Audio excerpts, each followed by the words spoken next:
Hello mayam. Ngasisu Galaxy Story Times na mayam gi damakta yamna nungairaba movie amagi explain puduna laksari. Hairibo movie asigi maming Bullet Head. Bullet Head hairibo movie asi yengdingagi mangoinana aihakna movie asigi maramda samlappa wari khara haijari madudi jiba panba sanga haibadi hoigumlaba sa asina makhoida luna tawba miyoisingda mahaki mathwai phawa kathoktuna mapu ningbagi changda masagi mathwai phawa thadoktuna mapugi damak thawai katpa ngami haiba asi ngasi aina porakliba Bullet Head haiba movie asi yengminaraga mayam soidana khangbiragani adudi mayam aihakna explain tawduna kuina leibagi mahutta film asi yengminaraga film asigi nungaiba mahau khangminarasi adudi mayam film somda mai onselasi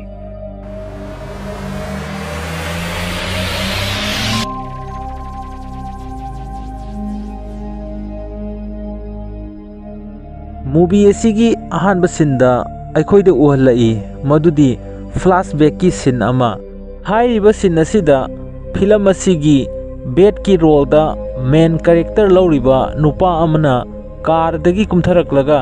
lambi da chatpa hui amabu mahangna nungsina konsanjaraga pubagi sin ama nupa asigi sin ase hek ubada aikhoida kariguma wakhan kharadi phawi madudi mahak asi huibu yamna nungsijaba amadi pukchen chawba huigi damakta yamna khanjaba miyoi amani haina khalamgani adumoinamak mahak asigumba miyoi nate hairiba nupa asigi maming Blue kawi Blue hairiba nupa asina mahakna lambidagi porakhiba hui asibu pijada pithaktana amadi mangonda sahollaga hui asi yamna thauna leiba amadi maya thaunabagi dama kanna honarami maramdi hui asida karigumba machinja amata thadana mangonda aram khawrangba phawallaga mingonda attack tawba amadi mahaka loinaba hui singdagi mahakna hena mapangang kanba hui ama oinabagi dama kanna honarami maramdi asumna mapangan kanba amadi sathiba hui ama oiragadi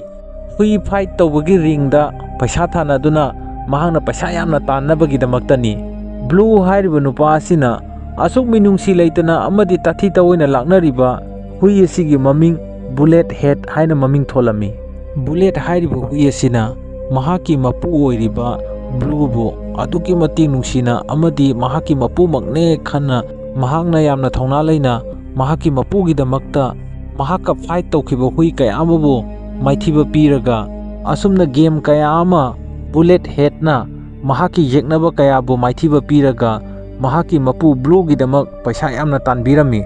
aduga loina Bullet Head hairiba hui asina mahaki mapu gi damakta mahaki mathwai asi karisu leitana khallaga yeknaba kaya bu maithiba piduna mahakna fight kaya ama ngamjaki asigumna Bullet Head hairiba hui asi mathauna leiba mapangan kanba amadi yengbada sathiba hui ama oirami Bullet Head ki asigumlaba mathauna mapangan asidagi mahaki mapu oiriba Blue na henna paisa tanbada karam chawba hemnbadagi nongma ikhang khangawdana Bullet Head ka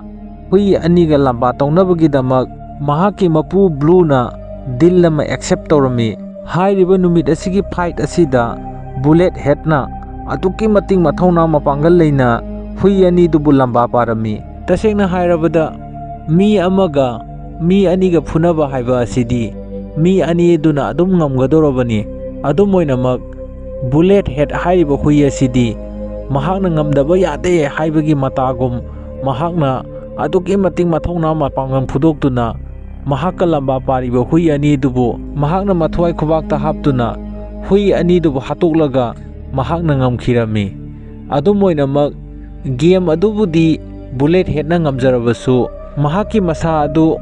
hui ani duna attack tawba henmankhibana sokpa panba mayam adudagi I yamna thoami hairiba numit asigi fight asi Bullet Head na mamangda tawkhiba game kaya amada sokpa adudagi hena sokpa numit ama haibadu oirami madudagi numit adugi Bullet Head ki masagi phibam adu ubada mahaki mapu oiriba Blue na mahaki bodyguard aduda asumna hairaklami madudi guard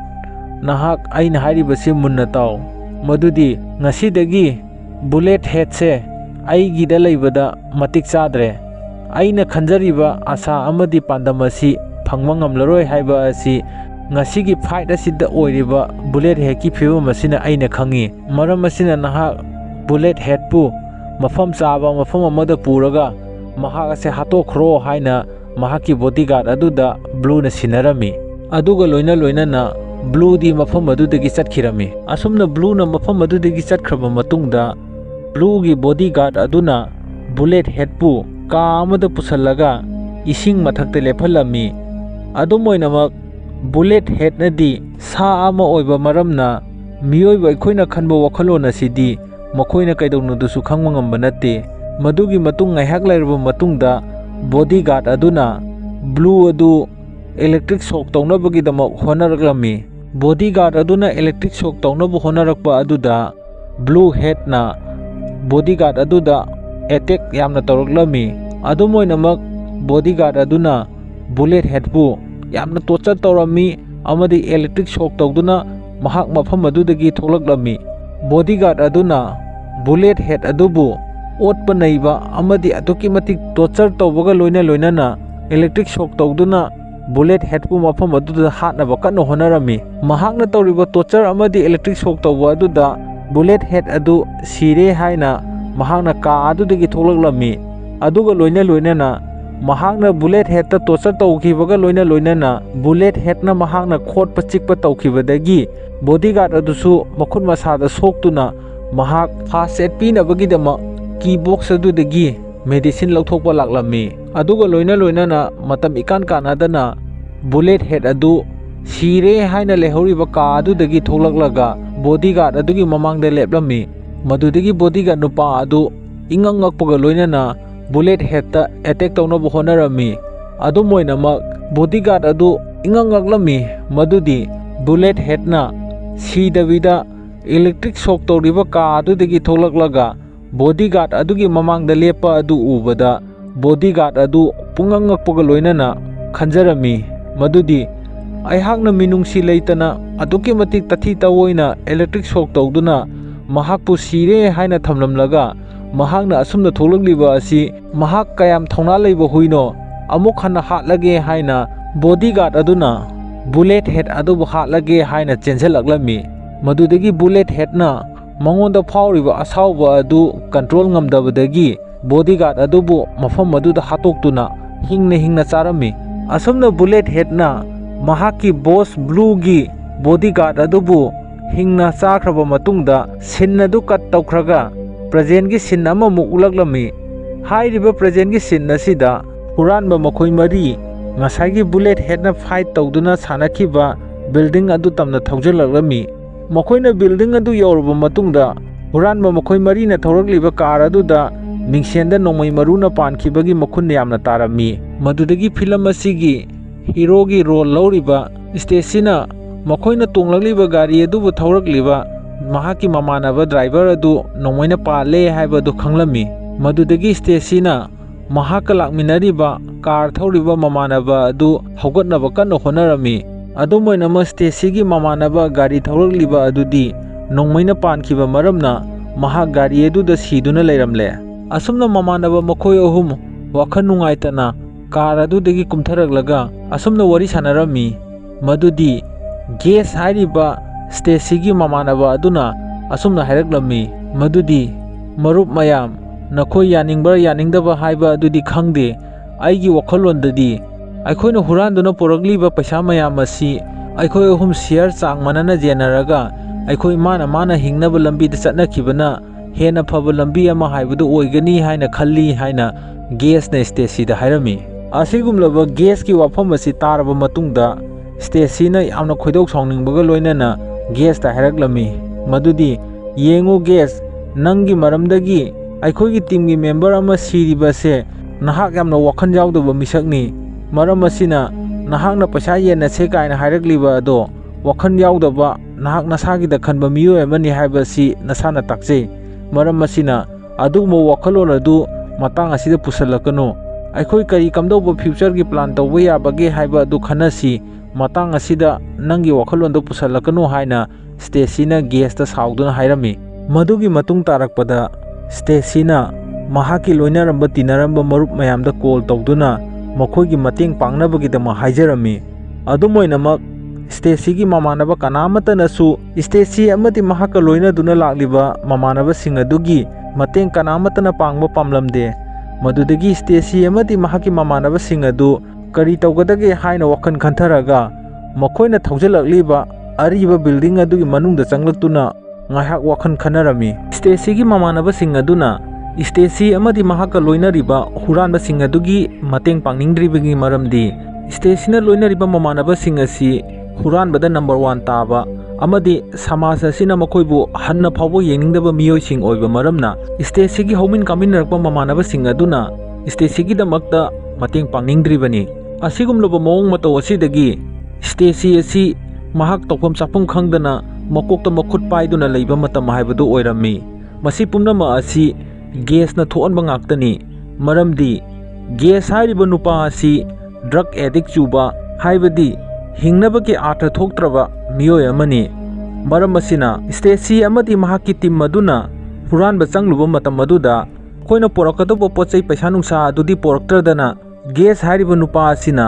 ꯍꯨꯔꯥꯟꯕꯒꯤ ꯇꯥꯡꯀꯛ ꯑꯗꯨꯗ ꯑꯐꯕ drugs ꯃꯌꯥꯝ ꯑꯃ ꯍꯨꯔꯥꯜꯂꯒ ꯄꯣꯔꯛꯅꯕ ꯍꯣꯠꯅꯕꯒꯤ timing ꯑꯗꯨꯗ ꯃꯈꯣꯏꯒꯤ ꯍꯨꯔꯥꯟꯕꯒꯤ timing ꯑꯁꯤ ꯌꯥꯝꯅ ꯂꯦꯠ ꯑꯣꯏꯈꯤꯔꯝꯃꯤ꯫ ꯑꯁꯨꯝꯅ ꯌꯥꯝꯅ ꯂꯦꯠ ꯑꯣꯏꯅ ꯆꯠꯈꯤꯕ ꯃꯔꯝꯅ ꯄꯨꯂꯤꯁꯅ ꯃꯐꯝ ꯑꯗꯨꯗ ꯌꯧꯔꯛꯅꯕꯒꯤꯗꯃꯛꯇ ꯑꯆꯧꯕ ꯈꯨꯗꯣꯡꯆꯥꯕꯒꯤ ꯆꯥꯟꯁ ꯑꯃ ꯐꯪꯈꯤ꯫ ꯃꯔꯝ ꯑꯁꯤꯅ ꯃꯈꯣꯏꯅ ꯍꯨꯔꯥꯟꯐꯝ ꯑꯗꯨꯗꯒꯤ ꯅꯥꯟꯊꯣꯛꯇꯨꯅ ꯆꯦꯟꯅꯕ ꯍꯣꯠꯅꯔꯛꯄ ꯃꯇꯝ ꯑꯗꯨꯗ ꯄꯨꯂꯤꯁꯁꯤꯡ ꯑꯗꯨꯅ ꯑꯦꯇꯦꯛ ꯇꯧꯔꯛꯈꯤꯕ ꯃꯔꯝꯗꯒꯤ ꯃꯈꯣꯏꯒ ꯂꯥꯛꯃꯤꯟꯅꯕ ꯃꯃꯥꯟꯅꯕ ꯑꯃꯁꯨ ꯀꯥꯔ ꯃꯅꯨꯡꯗ ꯅꯣꯡꯃꯩꯅ ꯄꯥꯟꯗꯨꯅ ꯁꯤꯈ꯭ꯔꯤꯕ ꯑꯗꯨꯅꯤ꯫ ꯑꯁꯤꯒꯨꯝꯂꯕ ꯃꯑꯣꯡ ꯃꯇꯧ ꯃꯌꯥꯝ ꯑꯁꯤꯗꯒꯤ ꯁ꯭ꯇꯦꯁꯤ, ꯒꯦꯁ ꯑꯃꯗꯤ ꯃꯍꯥꯛꯀꯤ ꯃꯃꯥꯟꯅꯕ ꯑꯃꯗꯨꯒ ꯃꯈꯣꯏ ꯌꯥꯝꯅ ꯃꯊꯥ ꯁꯥꯔꯝꯃꯤ, ꯃꯔꯝꯗꯤ ꯃꯈꯣꯏꯅ ꯂꯩꯔꯤꯕ ꯃꯐꯝ ꯑꯗꯨꯗꯒꯤ ꯅꯥꯟꯊꯣꯛꯇꯨꯅ ꯃꯈꯣꯏ ꯀꯔꯣꯝꯗ ꯆꯠꯀꯗꯧꯅꯣ ꯍꯥꯏꯕꯒꯤ ꯑꯥꯏꯗꯤꯌꯥ ꯄꯥꯡꯒꯜ ꯑꯃꯠꯇ ꯊꯣꯛꯇ꯭ꯔꯕ ꯃꯇꯝ ꯑꯣꯏꯕ ꯃꯔꯝꯅ ꯁ꯭ꯇꯦꯁꯤꯅ ꯃꯍꯥꯛꯀꯤ ꯃꯃꯥꯟꯅꯕꯁꯤꯡ ꯑꯗꯨꯗꯒꯤꯁꯨ ꯃꯇꯦꯡ ꯅꯤꯖꯔꯨꯕꯗ ꯄꯤꯔꯛꯇ꯭ꯔꯕ ꯃꯔꯝꯅ ꯃꯈꯣꯏ ꯃꯇꯝ ꯈꯔꯗꯤ ꯃꯈꯣꯏꯅ ꯍꯨꯔꯥꯜꯂꯨꯔꯤꯕ ꯏꯔꯥꯡ ꯑꯗꯨ ꯈꯔ ꯅꯦꯝꯊꯔꯛꯇ꯭ꯔꯤ ꯐꯥꯎꯕ ꯃꯐꯝ ꯑꯁꯤꯗ ꯂꯣꯠꯇꯨꯅ ꯂꯩꯕ ꯇꯥꯔꯝꯃꯤ꯫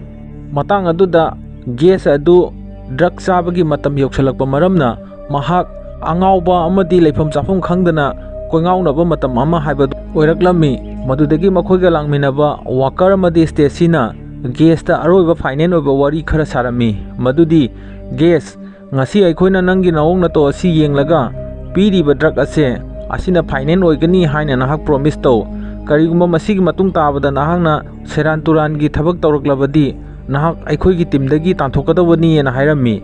ꯃꯗꯨꯗꯒꯤ ꯒꯦꯁꯁꯨ ꯁ꯭ꯇꯦꯁꯤ ꯑꯃꯗꯤ ꯋꯥꯀꯔꯅ ꯍꯥꯏꯔꯤꯕ ꯋꯥꯐꯝ ꯑꯗꯨꯗ ꯌꯥꯗꯨꯅ ꯃꯍꯥꯛ ꯗ꯭ꯔꯒ ꯆꯥꯅꯕꯒꯤꯗꯃꯛ ꯈꯥꯎ ꯑꯗꯨ ꯄꯨꯗꯨꯅ ꯆꯠꯈꯤꯔꯝꯃꯤ꯫ ꯒꯦꯁꯅ ꯗ꯭ꯔꯒ ꯑꯗꯨ ꯄꯨꯔꯒ ꯑꯇꯣꯞꯄ ꯀꯥ ꯑꯃꯗ ꯆꯪꯈꯤꯕ ꯃꯤꯀꯨꯞ ꯑꯗꯨꯗ ꯁ꯭ꯇꯦꯁꯤꯁꯨ ꯃꯍꯥꯛꯀꯤ ꯄꯨꯟꯁꯤꯗ ꯇꯧꯒꯦ ꯈꯟꯈꯤꯕ ꯊꯕꯛ ꯋꯥꯈꯜ ꯀꯌꯥ ꯑꯃ ꯅꯤꯡꯁꯤꯡꯂꯛꯂꯝꯃꯤ꯫ ꯃꯍꯥꯛꯀꯤ ꯒꯔꯜꯐ꯭ꯔꯦꯟ ꯒ꯭ꯔꯦꯁ ꯑꯗꯨ ꯃꯤꯀꯨꯞ ꯑꯗꯨꯗ ꯅꯤꯡꯁꯤꯡꯂꯛꯑꯝꯃꯤ, ꯃꯗꯨꯗꯤ ꯃꯍꯥꯛꯅ ꯒ꯭ꯔꯦꯁꯀꯤ ꯃꯐꯝꯗ ꯀꯔꯤꯒꯨꯝꯕ ꯄ꯭ꯔꯣꯃꯤꯁ ꯈꯔ ꯇꯧꯈꯤ, ꯃꯗꯨꯗꯤ ꯃꯍꯥꯛ ꯌꯥꯝꯅ ꯄꯩꯁꯥ ꯄꯥꯏꯕ ꯑꯃꯗꯤ ꯃꯍꯥꯛꯀꯤ ꯄꯨꯟꯁꯤꯕꯨ ꯅꯨꯡꯉꯥꯏ ꯌꯥꯏꯐꯕ ꯑꯃꯗꯤ ꯃꯈꯣꯏ ꯑꯅꯤꯗꯒꯤ ꯑꯣꯏꯕ ꯁꯪꯁꯥꯔ ꯑꯃ ꯐꯪꯅꯕꯒꯤꯗꯃꯛ ꯃꯍꯥꯛ ꯀꯔꯤꯒꯨꯝꯕ ꯊꯕꯛ ꯈꯔ ꯇꯧꯔꯨꯒꯦ ꯍꯥꯏꯅ ꯂꯥꯛꯈꯤꯕꯒꯤ ꯋꯥꯈꯜꯂꯣꯟ ꯑꯗꯨ꯫ ꯑꯗꯨꯒ ꯂꯣꯏꯅꯅ ꯁ꯭ꯇꯦꯁꯤꯒꯤ ꯒꯔꯜꯐ꯭ꯔꯦꯟ ꯒ꯭ꯔꯦꯁ ꯑꯁꯤ ꯑꯁꯨꯛꯀꯤ ꯃꯇꯤꯛ ꯃꯁꯛ ꯐꯖꯩ꯫ ꯃꯔꯝ ꯑꯁꯤꯅ ꯒ꯭ꯔꯦꯁꯅ ꯁ꯭ꯇꯦꯁꯤꯒꯤ ꯃꯐꯝꯗ ꯍꯥꯏꯈꯤꯕ ꯋꯥꯐꯝꯁꯤꯡ ꯑꯗꯨ ꯉꯥꯛꯄ ꯉꯝꯃꯔꯣꯏꯗ꯭ꯔꯥ ꯈꯟꯕꯗꯒꯤ ꯁ꯭ꯇꯦꯁꯤ ꯑꯗꯨ ꯋꯥꯈꯜ ꯌꯥꯝꯅ ꯅꯨꯡꯉꯥꯏꯔꯝꯗꯦ, ꯃꯔꯝꯗꯤ ꯃꯈꯣꯏ ꯑꯅꯤꯅ ꯁꯣꯟꯅꯈꯤꯕ ꯄ꯭ꯔꯣꯃꯤꯁ ꯑꯗꯨ ꯁ꯭ꯇꯦꯁꯤꯅ ꯉꯥꯛꯄ ꯉꯝꯃꯔꯣꯏꯗ꯭ꯔꯥ ꯍꯥꯏꯅ ꯈꯟꯕꯗꯒꯤꯗꯃꯛꯇꯅꯤ꯫ ꯑꯗꯨꯒ ꯂꯣꯏꯅꯅ ꯁ꯭ꯇꯦꯁꯤꯒꯤ ꯃꯐꯝꯗꯁꯨ ꯒ꯭ꯔꯦꯁꯅ ꯋꯥꯐꯝ ꯀꯌꯥ ꯑꯃ ꯊꯝꯂꯛꯈꯤ, ꯃꯗꯨꯗꯤ ꯁ꯭ꯇꯦꯁꯤ, ꯅꯍꯥꯛꯅ ꯇꯧꯔꯤꯕ ꯊꯕꯛ ꯑꯁꯦ ꯑꯩ ꯀꯌꯥ ꯄꯥꯝꯗꯦ, ꯃꯁꯤ ꯅꯠꯇꯕ ꯑꯇꯣꯞꯄ ꯁꯦꯟꯗꯥꯟ ꯂꯟꯕꯤ ꯑꯃꯠꯇ ꯂꯩꯇ꯭ꯔꯕ꯭ꯔꯥ? ꯑꯩꯈꯣꯏ ꯑꯅꯤꯒꯤ ꯇꯨꯡꯒꯤ ꯐ꯭ꯌꯨꯆꯔ ꯕ꯭ꯔꯥꯏꯠ ꯑꯣꯏꯍꯟꯕ ꯍꯥꯏꯕ ꯑꯁꯤ ꯅꯪꯒꯤ ꯍꯨꯔꯥꯟꯕꯒꯤ ꯊꯕꯛ ꯇꯧꯕ ꯑꯁꯤꯅꯗꯤ ꯑꯩꯈꯣꯏ ꯀꯩꯗꯧꯅꯨꯡꯗ ꯃꯥꯏ ꯄꯥꯛꯄ ꯉꯝꯂꯣꯏ꯫ ꯃꯔꯝ ꯑꯁꯤꯅ ꯅꯍꯥꯛ ꯃꯁꯤ ꯅꯠꯇꯕ ꯑꯇꯣꯞꯄ ꯂꯥꯏꯟ ꯑꯃ ꯍꯥꯏꯕꯗꯤ ꯕꯤꯖꯤꯅꯦꯁꯀꯨꯝꯕ ꯄꯩꯁꯥ ꯅꯤꯡꯊꯤꯅ ꯇꯥꯟꯕ ꯊꯕꯛ ꯑꯃ ꯇꯧꯍꯟꯅꯤꯡꯉꯤ ꯍꯥꯏꯅ ꯒ꯭ꯔꯦꯁꯅ ꯁ꯭ꯇꯦꯁꯤꯗ ꯍꯥꯏꯈꯤꯕ ꯂꯩꯔꯝꯃꯤ꯫ ꯑꯁꯤꯒꯨꯝꯂꯕ ꯒ꯭ꯔꯦꯁꯅ ꯁ꯭ꯇꯦꯁꯤꯒꯤ ꯃꯐꯝꯗ ꯍꯥꯏꯔꯛꯈꯤꯕ ꯋꯥꯐꯝ ꯃꯌꯥꯝ ꯑꯁꯤ ꯁ꯭ꯇꯦꯁꯤꯅ ꯄꯥꯡꯊꯣꯛꯄ ꯉꯝꯃꯔꯣꯏꯗ꯭ꯔꯥ ꯈꯟꯕꯗꯒꯤ ꯁ꯭ꯇꯦꯁꯤ ꯑꯁꯤ ꯇꯧꯐꯝ ꯆꯥꯐꯝ ꯈꯪꯗꯅ ꯍꯨꯔꯥꯟꯕꯒꯤ ꯊꯕꯛ ꯑꯁꯤꯗꯒꯤ ꯃꯃꯥꯏ ꯂꯩꯗꯨꯅ ꯆꯦꯟꯕ ꯉꯝꯗꯅ ꯃꯈꯣꯏ ꯍꯥꯏꯔꯤꯕ ꯕꯤꯜꯗꯤꯡ ꯑꯁꯤꯗ ꯑꯁꯨꯝ ꯃꯈꯥ ꯇꯥꯅ ꯂꯩꯊꯔꯝꯃꯤ꯫ ꯑꯗꯨꯝ ꯑꯣꯏꯅꯃꯛ ꯁ꯭ꯇꯦꯁꯤꯒꯤ ꯋꯥꯈꯜꯂꯣꯟꯗ ꯆꯨꯗꯨꯅ ꯂꯩꯈ꯭ꯔꯕ ꯃꯍꯥꯛꯀꯤ ꯍꯨꯔꯥꯟꯕꯒꯤ ꯃꯤꯡꯊꯣꯟ ꯑꯁꯤꯗꯤ ꯀꯩꯗꯧꯅꯨꯡꯗ ꯀꯣꯛꯄ ꯂꯩꯔꯔꯣꯏ꯫ ꯑꯗꯨꯒ ꯂꯣꯏꯅꯅ ꯁ꯭ꯇꯦꯁꯤ ꯍꯥꯏꯔꯤꯕ ꯅꯨꯄꯥ ꯑꯁꯤ ꯍꯨꯔꯥꯟꯕ ꯅꯠꯇꯅ ꯑꯇꯣꯞꯄ ꯊꯕꯛ ꯏꯪꯈꯥꯡ ꯁꯨꯗꯨꯅ ꯍꯨꯃꯥꯡ ꯇꯥꯅ ꯄꯩꯁꯥ ꯇꯥꯟꯕꯒꯤ ꯋꯥꯈꯜꯂꯣꯟ ꯑꯁꯤ ꯃꯍꯥꯛꯀꯤ ꯀꯣꯛꯇ ꯆꯪꯂꯝꯗꯦ, ꯃꯔꯝꯗꯤ ꯍꯨꯔꯥꯟꯕꯒꯤ ꯊꯕꯛ ꯍꯥꯏꯕ ꯑꯁꯤꯅ ꯃꯍꯥꯛꯀꯤꯗꯤ ꯑꯃꯠꯇ ꯉꯥꯏꯔꯕ ꯊꯕꯛꯅꯤ ꯍꯥꯏꯕꯒꯤ ꯋꯥꯈꯜꯂꯣꯟꯗ ꯃꯍꯥꯛꯀꯤ ꯀꯣꯛꯇ ꯆꯨꯗꯨꯅ ꯂꯩꯈ꯭ꯔꯦ꯫ ꯃꯇꯥꯡ ꯑꯗꯨꯗ ꯁ꯭ꯇꯦꯁꯤꯒ ꯂꯥꯛꯃꯤꯟꯅꯈꯤꯕ ꯋꯥꯀꯔ ꯍꯥꯏꯔꯤꯕ ꯃꯃꯥꯟꯅꯕ ꯑꯁꯤꯅ ꯁ꯭ꯇꯦꯁꯤꯒꯤ ꯃꯐꯝꯗ ꯀꯔꯤꯒꯨꯝꯕ ꯋꯥꯐꯝ ꯈꯔ ꯍꯥꯏꯔꯛꯂꯝꯃꯤ, ꯃꯗꯨꯗꯤ ꯁ꯭ꯇꯦꯁꯤ, ꯑꯩꯈꯣꯏ ꯃꯤꯑꯣꯏꯕꯒꯤ ꯂꯥꯏꯐꯇ ꯄꯩꯁꯥ ꯇꯥꯟꯅꯕꯒꯤꯗꯃꯛꯇ ꯊꯕꯛ 3 ꯊꯣꯛꯅ ꯂꯩ꯫ ꯍꯥꯏꯔꯤꯕ ꯊꯕꯛ 3ꯁꯦ ꯃꯁꯤꯗꯒꯤ ꯑꯩꯈꯣꯏ ꯀꯩꯗꯧꯅꯨꯡꯗ ꯅꯥꯟꯊꯣꯛꯇꯨꯅ ꯆꯠꯄ ꯉꯝꯗ꯭ꯔꯕ ꯃꯤꯑꯣꯏ ꯉꯥꯛꯇꯅꯤ꯫ ꯍꯥꯏꯔꯤꯕ ꯊꯕꯛꯁꯤꯡ ꯑꯗꯨꯗꯤ ꯑꯍꯥꯟꯕꯗ ꯁꯔꯀꯥꯔꯒꯤ ꯊꯕꯛ ꯐꯪꯍꯧꯗ꯭ꯔꯕ ꯀ꯭ꯂꯥꯁ 1ꯗꯒꯤꯅ 8 ꯐꯥꯎꯕ ꯇꯝꯍꯧꯕ ꯃꯤꯑꯣꯏꯁꯤꯡꯅ ꯑꯐꯪ-ꯑꯐꯪꯕ ꯊꯕꯛ ꯁꯨꯗꯨꯅ ꯄꯩꯁꯥ ꯇꯥꯟꯅꯕꯒꯤ ꯊꯕꯛ ꯑꯃ, ꯑꯗꯨꯒ ꯑꯅꯤꯁꯨꯕꯗ ꯅꯣꯡꯃꯩ ꯑꯃꯗꯤ ꯕꯣꯝ ꯇꯣꯞ ꯂꯂꯣꯟꯕ ꯍꯥꯏꯕ ꯑꯁꯤꯒꯤ ꯐꯠꯈꯤꯗ꯭ꯔꯕ ꯁ꯭ꯃꯒꯂꯔꯒꯤ ꯊꯕꯛ ꯑꯃꯁꯨ ꯂꯩ꯫ ꯑꯩꯅ ꯍꯥꯏꯔꯤꯕ ꯑꯅꯤꯁꯨꯕ ꯊꯕꯛ ꯑꯁꯤꯗꯤ ꯑꯩꯈꯣꯏꯅ ꯊꯋꯥꯏ ꯑꯁꯤ ꯈꯨꯕꯥꯛꯇ ꯍꯥꯞꯇꯨꯅ ꯀꯔꯝꯕ ꯃꯇꯝꯗ ꯑꯩꯈꯣꯏꯒꯤ ꯂꯥꯏꯐ ꯑꯁꯤ ꯀꯔꯤ ꯐꯤꯕꯝ ꯑꯣꯏꯒꯅꯤ ꯍꯥꯏꯕ ꯈꯪꯕ ꯉꯝꯗ꯭ꯔꯕ ꯐꯠꯈꯤꯗ꯭ꯔꯕ ꯊꯕꯛꯅꯤ꯫ ꯑꯗꯨꯒ ꯑꯍꯨꯝꯁꯨꯕꯗ ꯑꯩꯈꯣꯏꯅ ꯍꯨꯔꯥꯟꯕꯒꯤ ꯊꯕꯛ ꯇꯧꯔꯤꯕ ꯑꯁꯦ ꯃꯇꯝ ꯆꯥꯅ ꯍꯨꯔꯥꯟꯕ, ꯃꯄꯨꯅ ꯐꯥꯒꯗꯧꯕꯗꯒꯤ ꯃꯇꯝ ꯆꯥꯅ ꯅꯥꯟꯊꯣꯛꯄ, ꯑꯃꯗꯤ ꯀꯣꯛ ꯌꯥꯝꯅ ꯊꯥꯗꯗꯅ ꯑꯩꯈꯣꯏꯅ ꯂꯧꯒꯗꯧꯕ ꯄꯣꯠ ꯑꯗꯨ ꯄꯨꯔꯒ ꯁꯠ ꯂꯥꯎꯅ ꯅꯥꯟꯊꯣꯛꯇꯨꯅ ꯄꯩꯁꯥ ꯌꯥꯝꯅ ꯐꯪꯕꯒꯤ ꯊꯕꯛ 3 ꯑꯁꯤꯅꯤ꯫ ꯍꯥꯏꯔꯤꯕ ꯊꯕꯛ ꯃꯌꯥꯝ ꯑꯁꯤꯗꯒꯤ ꯅꯍꯥꯛꯇꯤ ꯋꯥꯈꯜ ꯈꯟꯕ ꯉꯝꯕ ꯑꯃꯗꯤ ꯇꯨꯡꯒꯤ ꯐ꯭ꯌꯨꯆꯔ ꯁꯥꯟꯅ ꯎꯕ ꯉꯝꯕ ꯃꯤꯁꯛ ꯑꯃꯅꯤ꯫ ꯅꯍꯥꯛ ꯃꯁꯤꯒꯤ ꯊꯕꯛ 3ꯁꯤꯗꯒꯤ ꯀꯔꯤ ꯊꯕꯛꯅ ꯐꯒꯗꯒꯦ ꯍꯥꯏꯕ ꯑꯗꯨ ꯅꯍꯥꯛ ꯈꯟꯖꯔꯣ ꯍꯥꯏꯅ ꯋꯥꯀꯔꯅ ꯁ꯭ꯇꯦꯁꯤꯗ ꯍꯥꯏꯔꯝꯃꯤ꯫ ꯑꯁꯨꯝ ꯇꯧꯅ ꯁ꯭ꯇꯦꯁꯤ ꯑꯃꯗꯤ ꯋꯥꯀꯔ ꯃꯈꯣꯏ ꯑꯅꯤ ꯐꯝꯃꯤꯟꯅꯗꯨꯅ ꯇꯨꯡꯒꯤ ꯑꯣꯏꯔꯛꯀꯗꯧꯕ ꯄꯨꯟꯁꯤꯒꯤ ꯍꯤꯔꯝ ꯀꯌꯥ ꯑꯃꯗ ꯉꯥꯏꯍꯥꯛ ꯋꯥꯔꯤ ꯁꯥꯟꯅꯗꯨꯅ ꯃꯇꯝ ꯍꯧꯈꯤꯔꯝꯃꯤ꯫ ꯃꯤꯀꯨꯞ ꯑꯗꯨꯗ ꯁ꯭ꯇꯦꯁꯤꯅ ꯈꯪꯅꯤꯡ ꯅꯤꯡꯁꯤꯡꯉꯛꯑꯝꯃꯤ ꯃꯗꯨꯗꯤ ꯒꯦꯁꯅ ꯆꯠꯈꯤꯕ ꯃꯇꯝ ꯑꯁꯦ ꯌꯥꯝꯅ ꯀꯨꯏꯁꯜꯂꯛꯂꯦ꯫ ꯃꯍꯥꯛ ꯃꯇꯝ ꯆꯥꯅ ꯍꯜꯂꯛꯇ꯭ꯔꯤꯕꯁꯤ ꯀꯔꯤꯒꯤꯅꯣ ꯍꯥꯏꯅ ꯁ꯭ꯇꯦꯁꯤꯅ ꯋꯥꯀꯔꯗ ꯍꯥꯏꯔꯝꯃꯤ꯫ ꯁ꯭ꯇꯦꯁꯤ ꯑꯃꯗꯤ ꯋꯥꯀꯔ ꯃꯈꯣꯏ ꯑꯅꯤꯅ ꯒꯦꯁꯀꯤꯗꯃꯛ ꯋꯥꯔꯤ ꯁꯥꯟꯅꯗꯨꯅ ꯂꯩꯕ ꯃꯤꯀꯨꯞ ꯑꯗꯨꯗꯗꯤ ꯒꯦꯁꯇꯤ ꯃꯍꯥꯛꯅ ꯆꯠꯈꯤꯕ ꯔꯨꯝ ꯑꯗꯣꯝꯗꯗꯤ ꯑꯆꯧꯕ ꯂꯣꯀꯔ ꯑꯃ ꯂꯩꯕ ꯑꯗꯨ ꯊꯦꯡꯅꯔꯝꯃꯤ꯫ ꯍꯥꯏꯔꯤꯕ ꯂꯣꯀꯔ ꯑꯁꯤ ꯒꯦꯁꯅ ꯀꯔꯤ ꯀꯔꯤ ꯌꯥꯎꯔꯤꯕꯅꯣ ꯍꯥꯏꯅ ꯍꯥꯡꯂꯒ ꯌꯦꯡꯂꯨꯕ ꯃꯤꯀꯨꯞꯇꯗꯤ ꯃꯃꯜ ꯌꯥꯝꯂꯕ, ꯃꯐꯝ ꯑꯗꯨꯗ ꯍꯥꯟꯅ ꯗ꯭ꯔꯒ ꯁꯤꯖꯤꯟꯅꯔꯝꯕ ꯃꯤꯑꯣꯏꯁꯤꯡꯅ ꯊꯝꯃꯝꯕ ꯑꯐ-ꯑꯐꯕ ꯗ꯭ꯔꯒꯁ ꯃꯌꯥꯝ ꯑꯃ ꯂꯩꯔꯝꯃꯤ꯫ ꯍꯥꯏꯔꯤꯕ ꯗ꯭ꯔꯒꯁ ꯃꯌꯥꯝ ꯑꯗꯨ ꯎꯕꯗ ꯒꯦꯁꯇꯤ ꯃꯊ꯭ꯋꯥꯏ ꯍꯔꯥꯎꯕꯒ ꯂꯣꯏꯅꯅ ꯃꯍꯥꯛꯅ ꯄꯥꯝꯖꯔꯤꯕ ꯗ꯭ꯔꯒ ꯆꯥꯕꯒꯤ ꯂꯥꯏꯟ ꯑꯁꯤꯗ ꯀꯥꯟꯅꯕ ꯌꯥꯝꯅ ꯐꯪꯂꯦ ꯈꯟꯕꯗꯒꯤ ꯃꯍꯥꯛꯅ ꯗ꯭ꯔꯒꯁ ꯌꯥꯎꯔꯤꯕ ꯀꯧꯇꯥ ꯃꯌꯥꯝ ꯑꯗꯨ ꯑꯃꯃꯝꯇ ꯂꯧꯁꯤꯟꯗꯨꯅ ꯃꯍꯥꯛꯀꯤ ꯕꯦꯒꯇ ꯍꯥꯞꯆꯤꯜꯂꯝꯃꯤ꯫ ꯑꯗꯨꯒ ꯂꯣꯏꯅꯅ ꯉꯁꯥꯏ ꯃꯍꯥꯛꯅ ꯄꯣꯔꯛꯈꯤꯕ ꯗ꯭ꯔꯒꯁꯤꯡ ꯑꯗꯨꯒ ꯄꯨꯟꯁꯤꯜꯂꯒ ꯗ꯭ꯔꯒ ꯑꯗꯨ ꯀꯥꯞꯁꯤꯟꯗꯨꯅ ꯃꯍꯥꯛ ꯅꯤꯁꯥꯅ ꯉꯥꯎꯗꯨꯅ ꯇꯥꯗꯨꯅ ꯂꯩꯔꯝꯃꯤ꯫ ꯑꯁꯨꯝꯅ ꯒꯦꯁꯅ ꯗ꯭ꯔꯒ ꯀꯥꯞꯁꯤꯟꯗꯨꯅ ꯉꯥꯎꯗꯨꯅ ꯂꯩꯕꯒꯤ ꯇꯥꯏꯃꯤꯡ ꯑꯗꯨꯗ ꯁ꯭ꯇꯦꯁꯤ ꯑꯃꯗꯤ ꯋꯥꯀꯔ ꯑꯗꯨ ꯒꯦꯁꯅ ꯉꯥꯎꯗꯨꯅ ꯂꯩꯔꯤꯕ ꯃꯐꯝ ꯑꯗꯨ ꯇꯥꯟꯅ ꯆꯪꯂꯛꯂꯝꯃꯤ꯫ ꯃꯇꯥꯡ ꯑꯗꯨꯗ ꯁ꯭ꯇꯦꯁꯤꯅ ꯈꯪꯅꯤꯡ ꯅꯤꯡꯁꯤꯡꯉꯛꯑꯝꯃꯤ ꯃꯗꯨꯗꯤ ꯃꯇꯝ ꯈꯔꯒꯤ ꯃꯃꯥꯡꯗ ꯏꯂꯤꯒꯦꯜ ꯑꯣꯏꯅ ꯍꯨꯏꯒꯤ ꯐꯥꯏꯠ ꯇꯧꯈꯤꯕꯒꯤ ꯕꯤꯜꯗꯤꯡ ꯑꯁꯤ ꯃꯐꯝ ꯑꯁꯤ ꯑꯣꯏꯔꯝꯃꯤ꯫ ꯃꯗꯨꯗꯒꯤ ꯁ꯭ꯇꯦꯁꯤꯅ ꯒ꯭ꯌꯥꯟ ꯈꯪꯂꯛꯂꯛꯑꯝꯃꯤ ꯃꯗꯨꯗꯤ ꯑꯩꯈꯣꯏꯅ ꯍꯨꯔꯥꯜꯂꯒ ꯆꯦꯜꯂꯛꯂꯒ ꯑꯐꯕ ꯃꯐꯝ ꯑꯃꯗ ꯋꯥꯏꯊꯨꯡꯒꯗ꯭ꯔꯥ ꯍꯥꯏꯅ ꯈꯟꯖꯔꯨꯔꯒ ꯑꯩꯈꯣꯏꯅ ꯂꯩꯔꯤꯕ ꯃꯐꯝ ꯑꯁꯤꯗꯤ ꯍꯦꯟꯅ ꯁꯥꯊꯤꯕ, ꯍꯥꯏꯕꯗꯤ ꯏꯂꯤꯒꯦꯜ ꯑꯣꯏꯅ ꯍꯨꯏ ꯐꯥꯏꯠ ꯇꯧꯈꯤꯕꯒꯤ ꯃꯌꯥꯝꯅ ꯊꯤꯡꯖꯤꯟꯈ꯭ꯔꯕ ꯕꯤꯜꯗꯤꯡ ꯑꯁꯤꯗ ꯋꯥꯏꯊꯨꯡꯗꯨꯅ ꯂꯩꯔꯕ ꯑꯣꯏꯔꯦꯀꯣ ꯍꯥꯏꯅ ꯁ꯭ꯇꯦꯁꯤꯅ ꯃꯊꯥ ꯁꯥꯔꯝꯃꯤ꯫ ꯃꯗꯨꯗꯒꯤ ꯁ꯭ꯇꯦꯁꯤꯅ ꯋꯥꯈꯜ ꯌꯥꯝꯅ ꯈꯟꯊꯗꯕꯤꯗ ꯋꯥꯀꯔꯗ ꯍꯥꯏꯔꯒ ꯒꯦꯁꯅ ꯑꯣꯚꯔꯗꯣꯁ ꯆꯠꯇꯨꯅ ꯃꯐꯝ ꯑꯗꯨꯗ ꯋꯥꯟꯊꯗꯨꯅ ꯇꯥꯔꯤꯕ ꯑꯗꯨ ꯃꯐꯝ ꯑꯁꯤꯗꯒꯤ ꯌꯥꯝꯅ ꯊꯨꯅ ꯄꯨꯊꯣꯛꯈꯤꯅꯕ ꯍꯣꯠꯅꯁꯤ ꯍꯥꯏꯅ ꯍꯥꯏꯔꯝꯃꯤ꯫ ꯑꯁꯨꯝ ꯇꯧꯅ ꯁ꯭ꯇꯦꯁꯤ ꯑꯃꯗꯤ ꯋꯥꯀꯔꯅ ꯒꯦꯁꯄꯨ ꯃꯐꯝ ꯑꯗꯨꯗꯒꯤ ꯂꯧꯊꯣꯛꯅꯕ ꯍꯣꯠꯅꯔꯤꯉꯩ ꯇꯥꯏꯃꯤꯡ ꯑꯗꯨꯗ ꯃꯇꯝ ꯈꯔꯒꯤ ꯃꯃꯥꯡꯗ ꯕꯨꯂꯦꯠ ꯍꯦꯗ ꯍꯥꯏꯔꯤꯕ ꯍꯨꯏ ꯑꯁꯤꯅ ꯃꯐꯝ ꯑꯗꯨꯗ ꯑꯗꯨꯛꯀꯤ ꯃꯇꯤꯛ ꯁꯥꯊꯤꯅ ꯇꯝꯊꯤꯅ ꯍꯥꯠꯇꯣꯛꯈ꯭ꯔꯕ ꯃꯤꯑꯣꯏ ꯀꯌꯥ ꯑꯃ ꯆꯥꯗꯨꯅ ꯃꯐꯝ ꯑꯗꯨꯗ ꯍꯤꯡꯗꯨꯅ ꯂꯩꯕ ꯑꯗꯨ ꯁ꯭ꯇꯦꯁꯤ ꯑꯃꯗꯤ ꯋꯥꯀꯔꯅ ꯎꯔꯛꯂꯝꯃꯤ꯫ ꯃꯗꯨꯗꯒꯤ ꯁ꯭ꯇꯦꯁꯤꯅ ꯋꯥꯀꯔꯗ ꯑꯁꯨꯝꯅ ꯍꯥꯏꯔꯛꯂꯝꯃꯤ, ꯋꯥꯀꯔ, ꯑꯩꯈꯣꯏ ꯃꯐꯝ ꯑꯁꯤꯗꯒꯤ ꯍꯨꯏꯅ ꯂꯩꯔꯤꯕ ꯃꯥꯏꯀꯩ ꯑꯁꯣꯝꯗ ꯅꯠꯇꯕ ꯑꯇꯣꯞꯄ ꯃꯥꯏꯀꯩ ꯑꯃꯗ ꯒꯦꯁ ꯑꯁꯤ ꯄꯨꯊꯣꯛꯇꯨꯅ ꯌꯥꯝꯅ ꯊꯨꯅ ꯆꯠꯍꯧꯗ꯭ꯔꯕꯗꯤ ꯍꯨꯏ ꯑꯁꯤꯅ ꯑꯩꯈꯣꯏꯗ ꯑꯦꯇꯦꯛ ꯇꯧꯔꯛꯇꯨꯅ ꯑꯩꯈꯣꯏ ꯁꯣꯏꯗꯅ ꯁꯤꯕ ꯇꯥꯔꯦ꯫ ꯃꯔꯝ ꯑꯁꯤꯅ ꯑꯩꯈꯣꯏ ꯃꯐꯝ ꯑꯁꯤꯗꯒꯤ ꯌꯥꯝꯅ ꯊꯨꯅ ꯅꯥꯟꯊꯣꯛꯅꯕ ꯇꯧꯁꯤ ꯍꯥꯏꯔꯒ ꯁ꯭ꯇꯦꯁꯤ ꯑꯃꯗꯤ ꯋꯥꯀꯔꯅ ꯒꯦꯁꯄꯨ ꯃꯐꯝ ꯑꯗꯨꯗꯒꯤ ꯁꯣꯔ ꯂꯥꯛꯇꯨꯅ ꯆꯤꯡꯂꯒ ꯊꯣꯡ ꯑꯗꯨ ꯂꯥꯟꯊꯣꯛꯅꯕ ꯍꯣꯠꯅꯔꯝꯃꯤ꯫ ꯃꯤꯀꯨꯞ ꯑꯗꯨꯗ ꯕꯨꯂꯦꯠ ꯍꯦꯗ ꯍꯥꯏꯔꯤꯕ ꯍꯨꯏ ꯑꯗꯨꯅ ꯑꯗꯨꯛꯀꯤ ꯃꯇꯤꯛ ꯁꯥꯊꯤꯈ꯭ꯔꯕ, ꯃꯍꯥꯛꯀꯤ ꯂꯥꯏꯐꯇ ꯃꯤꯑꯣꯏꯕ ꯑꯁꯤ ꯃꯍꯥꯛꯀꯤ ꯌꯦꯛꯅꯕꯅꯤ ꯍꯥꯏꯅ ꯈꯟꯈ꯭ꯔꯕ ꯃꯤꯀꯨꯞ ꯑꯃ ꯑꯣꯏꯈ꯭ꯔꯕ ꯃꯔꯝꯅ ꯕꯨꯂꯦꯠ ꯍꯦꯗꯅ ꯁ꯭ꯇꯦꯁꯤ ꯑꯃꯗꯤ ꯋꯥꯀꯔ ꯃꯈꯣꯏ ꯑꯍꯨꯝꯕꯨ ꯍꯥꯠꯂꯒꯦ ꯍꯥꯏꯕꯒꯤ ꯃꯑꯣꯡꯗ ꯆꯦꯟꯁꯤꯟꯗꯨꯅ ꯆꯤꯛꯅꯕꯒꯤꯗꯃꯛ ꯇꯥꯟꯅꯔꯛꯂꯝꯃꯤ꯫ ꯑꯁꯨꯝ ꯇꯧꯅ ꯁ꯭ꯇꯦꯁꯤ ꯑꯃꯗꯤ ꯋꯥꯀꯔꯅ ꯒꯦꯁꯕꯨ ꯃꯐꯝ ꯑꯗꯨꯗꯒꯤ ꯀꯣꯏꯆꯤꯡ ꯆꯤꯡꯗꯨꯅ ꯊꯣꯡ ꯑꯗꯨꯒꯤ ꯃꯄꯥꯟ ꯑꯗꯨ ꯂꯥꯟꯊꯣꯛꯅꯕ ꯍꯣꯠꯅꯍꯧꯕ ꯃꯤꯀꯨꯞ ꯑꯗꯨꯗ ꯒꯦꯁꯁꯨ ꯒ꯭ꯌꯥꯟ ꯈꯪꯂꯥꯛ ꯂꯥꯛꯇꯨꯅ ꯃꯈꯣꯏ ꯑꯍꯨꯝꯃꯛ ꯍꯥꯏꯔꯤꯕ ꯊꯣꯡ ꯑꯗꯨꯒꯤ ꯃꯄꯥꯟꯗ ꯂꯥꯟꯊꯣꯛꯍꯧꯗꯨꯅ ꯊꯣꯡ ꯑꯗꯨ ꯈꯪꯊꯤꯡ ꯊꯤꯡꯖꯤꯟꯗꯨꯅ ꯕꯨꯂꯦꯠ ꯍꯦꯠ ꯍꯥꯏꯔꯤꯕ ꯍꯨꯏ ꯑꯗꯨꯅ ꯍꯥꯠꯂꯒꯦ ꯍꯥꯏꯅ ꯇꯥꯟꯅꯔꯛꯄ ꯑꯗꯨꯗꯒꯤ ꯃꯈꯣꯏꯒꯤ ꯊꯋꯥꯏ ꯑꯗꯨ ꯀꯟꯖꯗꯨꯅ ꯑꯇꯣꯞꯄ ꯔꯨꯝ ꯅꯥꯀꯜ ꯑꯃꯗ ꯂꯩꯍꯧꯔꯝꯃꯤ꯫ ꯑꯁꯨꯝꯅ ꯃꯈꯣꯏ ꯑꯍꯨꯝ ꯉꯥꯏꯍꯥꯛ ꯋꯥꯈꯜ ꯇꯥꯅ ꯃꯤꯀꯨꯞ ꯈꯔꯗꯪ ꯂꯩꯔꯤꯉꯩ ꯇꯥꯏꯃꯤꯡ ꯑꯗꯨꯗ ꯒꯦꯁꯅ ꯑꯁꯨꯝꯅ ꯍꯥꯏꯔꯛꯂꯝꯃꯤ ꯃꯗꯨꯗꯤ ꯃꯔꯨꯞ ꯃꯌꯥꯝ ꯑꯩꯍꯥꯛꯇꯤ ꯑꯩꯅ ꯄꯥꯏꯔꯒ ꯆꯠꯈꯤꯕ ꯗ꯭ꯔꯒꯁ ꯌꯥꯎꯕ ꯕꯦꯒ ꯑꯗꯣ ꯃꯐꯝ ꯑꯗꯨꯗ ꯂꯩꯍꯧꯔꯦ, ꯑꯩꯍꯥꯛ ꯗ꯭ꯔꯒꯁ ꯌꯥꯎꯔꯤꯕ ꯕꯦꯒ ꯑꯗꯨ ꯂꯧꯗꯕ ꯌꯥꯗꯦꯅ ꯍꯥꯏꯔꯛꯂꯝꯃꯤ꯫ ꯒꯦꯁꯅ ꯑꯁꯨꯝꯅ ꯇꯧꯔꯤꯕ ꯑꯁꯤꯒꯤ ꯃꯔꯝꯗꯤ ꯒꯦꯁ ꯍꯥꯏꯔꯤꯕ ꯅꯨꯄꯥ ꯑꯁꯦ ꯗ꯭ꯔꯒꯁ ꯌꯥꯎꯗ꯭ꯔꯕꯗꯤ ꯃꯍꯥꯛꯀꯤ ꯄꯨꯟꯁꯤ ꯑꯁꯤ ꯃꯤꯀꯨꯞ ꯑꯃꯠꯇ ꯂꯩꯇꯥꯗꯨꯅ ꯍꯤꯡꯕ ꯉꯝꯗ꯭ꯔꯕ ꯃꯤꯁꯛ ꯑꯃ ꯍꯥꯏꯕꯗꯨ ꯑꯣꯏꯔꯝꯃꯤ꯫ ꯃꯗꯨꯗꯒꯤ ꯒꯦꯁꯅ ꯁ꯭ꯇꯦꯁꯤ ꯑꯃꯗꯤ ꯋꯥꯀꯔꯒ ꯈꯠꯅꯕ ꯆꯩꯅꯕ ꯑꯃꯗꯤ ꯃꯍꯥꯛ ꯊꯣꯡ ꯑꯗꯨ ꯍꯥꯡꯇꯣꯛꯇꯨꯅ ꯍꯥꯏꯔꯤꯕ ꯃꯍꯥꯛꯀꯤ ꯕꯦꯒ ꯑꯗꯨ ꯂꯧꯕ ꯆꯠꯀꯦ ꯍꯥꯏꯅ ꯃꯈꯣꯏ ꯑꯍꯨꯝ ꯅꯤꯡꯉꯥꯏ ꯁꯪꯗꯥꯅꯔꯝꯃꯤ꯫ ꯃꯇꯥꯡ ꯑꯗꯨꯗ ꯁ꯭ꯇꯦꯁꯤꯅ ꯒꯦꯁꯄꯨ ꯒ꯭ꯌꯥꯟ ꯇꯥꯅꯕ ꯋꯥꯐꯝ ꯀꯌꯥ ꯑꯃ ꯍꯥꯏꯔꯕꯁꯨ ꯒꯦꯁ ꯑꯗꯨ ꯒ꯭ꯌꯥꯟ ꯇꯥꯔꯝꯗꯦ꯫ ꯃꯍꯥꯛꯇꯤ ꯗ꯭ꯔꯒꯁ ꯆꯥꯔꯨꯕꯒꯤ ꯅꯤꯁꯥ ꯑꯗꯨꯅ ꯁ꯭ꯇꯦꯁꯤ ꯑꯃꯗꯤ ꯋꯥꯀꯔꯕꯨ ꯃꯃꯥꯟꯅꯕ ꯑꯃꯒꯨꯝꯅ ꯎꯔꯛꯂꯝꯗꯦ, ꯃꯔꯝꯗꯤ ꯃꯍꯥꯛꯅ ꯈꯟꯈꯤꯕ ꯃꯍꯥꯛꯀꯤ ꯗ꯭ꯔꯒꯁ ꯌꯥꯎꯕ ꯕꯦꯒ ꯑꯗꯨ ꯂꯧꯗꯕ ꯌꯥꯗꯦ ꯍꯥꯏꯕꯒꯤ ꯋꯥꯈꯜꯂꯣꯟꯗ ꯃꯍꯥꯛ ꯅꯤꯡꯉꯥꯏ ꯁꯪꯗꯥꯅꯕ ꯑꯗꯨ ꯑꯁꯨꯝ ꯀꯟꯇꯤꯅ꯭ꯌꯨ ꯑꯣꯏꯅ ꯇꯧꯔꯛꯂꯝꯃꯤ꯫ ꯃꯗꯨꯗꯒꯤ ꯈꯣꯏꯁꯥꯎꯅꯔꯕ ꯁ꯭ꯇꯦꯁꯤꯅ ꯒꯦꯁꯀꯤ ꯃꯃꯥꯏ ꯑꯗꯨꯗ ꯈꯨꯠꯇꯨꯝꯅ ꯊꯤꯟꯖꯤꯟꯗꯨꯅ ꯒꯦꯁ ꯑꯗꯨ ꯃꯤꯀꯨꯞ ꯈꯔ ꯒ꯭ꯌꯥꯟ ꯃꯥꯡꯗꯨꯅ ꯃꯐꯝ ꯑꯗꯨꯗ ꯇꯥꯗꯨꯅ ꯂꯩꯈꯤꯔꯝꯃꯤ꯫ ꯑꯁꯨꯝꯅ ꯒꯦꯁꯅ ꯋꯥꯈꯜ ꯒ꯭ꯌꯥꯟ ꯃꯥꯡꯗꯨꯅ ꯂꯩꯃꯥꯏꯗ ꯇꯥꯗꯨꯅ ꯂꯩꯈꯤꯕ ꯃꯤꯀꯨꯞ ꯑꯗꯨꯗ ꯁ꯭ꯇꯦꯁꯤꯅ ꯋꯥꯀꯔꯗ ꯑꯁꯨꯝꯅ ꯍꯥꯏꯔꯛꯂꯝꯃꯤ, ꯑꯩꯈꯣꯏ ꯑꯍꯨꯝꯅ ꯀꯌꯥ ꯋꯥꯅ ꯃꯐꯝ ꯑꯁꯤꯗꯒꯤ ꯅꯥꯟꯊꯣꯛꯇꯨꯅ ꯆꯠꯀꯗꯒꯦ ꯍꯥꯏꯅ ꯈꯟꯗꯨꯅ ꯂꯩꯔꯤꯉꯩꯁꯤꯗ ꯃꯍꯥꯛꯀꯤ ꯗ꯭ꯔꯒ ꯌꯥꯎꯗ꯭ꯔꯕꯗꯤ ꯍꯤꯡꯕ ꯉꯝꯗꯕꯒꯤ ꯋꯥꯈꯜꯂꯣꯟ ꯑꯁꯤ ꯑꯩꯉꯣꯟꯗ ꯇꯧꯔꯛꯄ ꯍꯥꯏꯕꯁꯦ ꯋꯥꯈꯜ ꯅꯨꯡꯉꯥꯏꯇꯦ ꯍꯥꯏꯅ ꯁ꯭ꯇꯦꯁꯤꯅ ꯋꯥꯀꯔꯗ ꯍꯥꯏꯔꯝꯃꯤ꯫ ꯃꯤꯀꯨꯞ ꯑꯗꯨꯗ ꯋꯥꯀꯔꯅ ꯁ꯭ꯇꯦꯁꯤꯗ ꯑꯁꯨꯝꯅ ꯋꯥꯍꯪ ꯍꯪꯂꯝꯃꯤ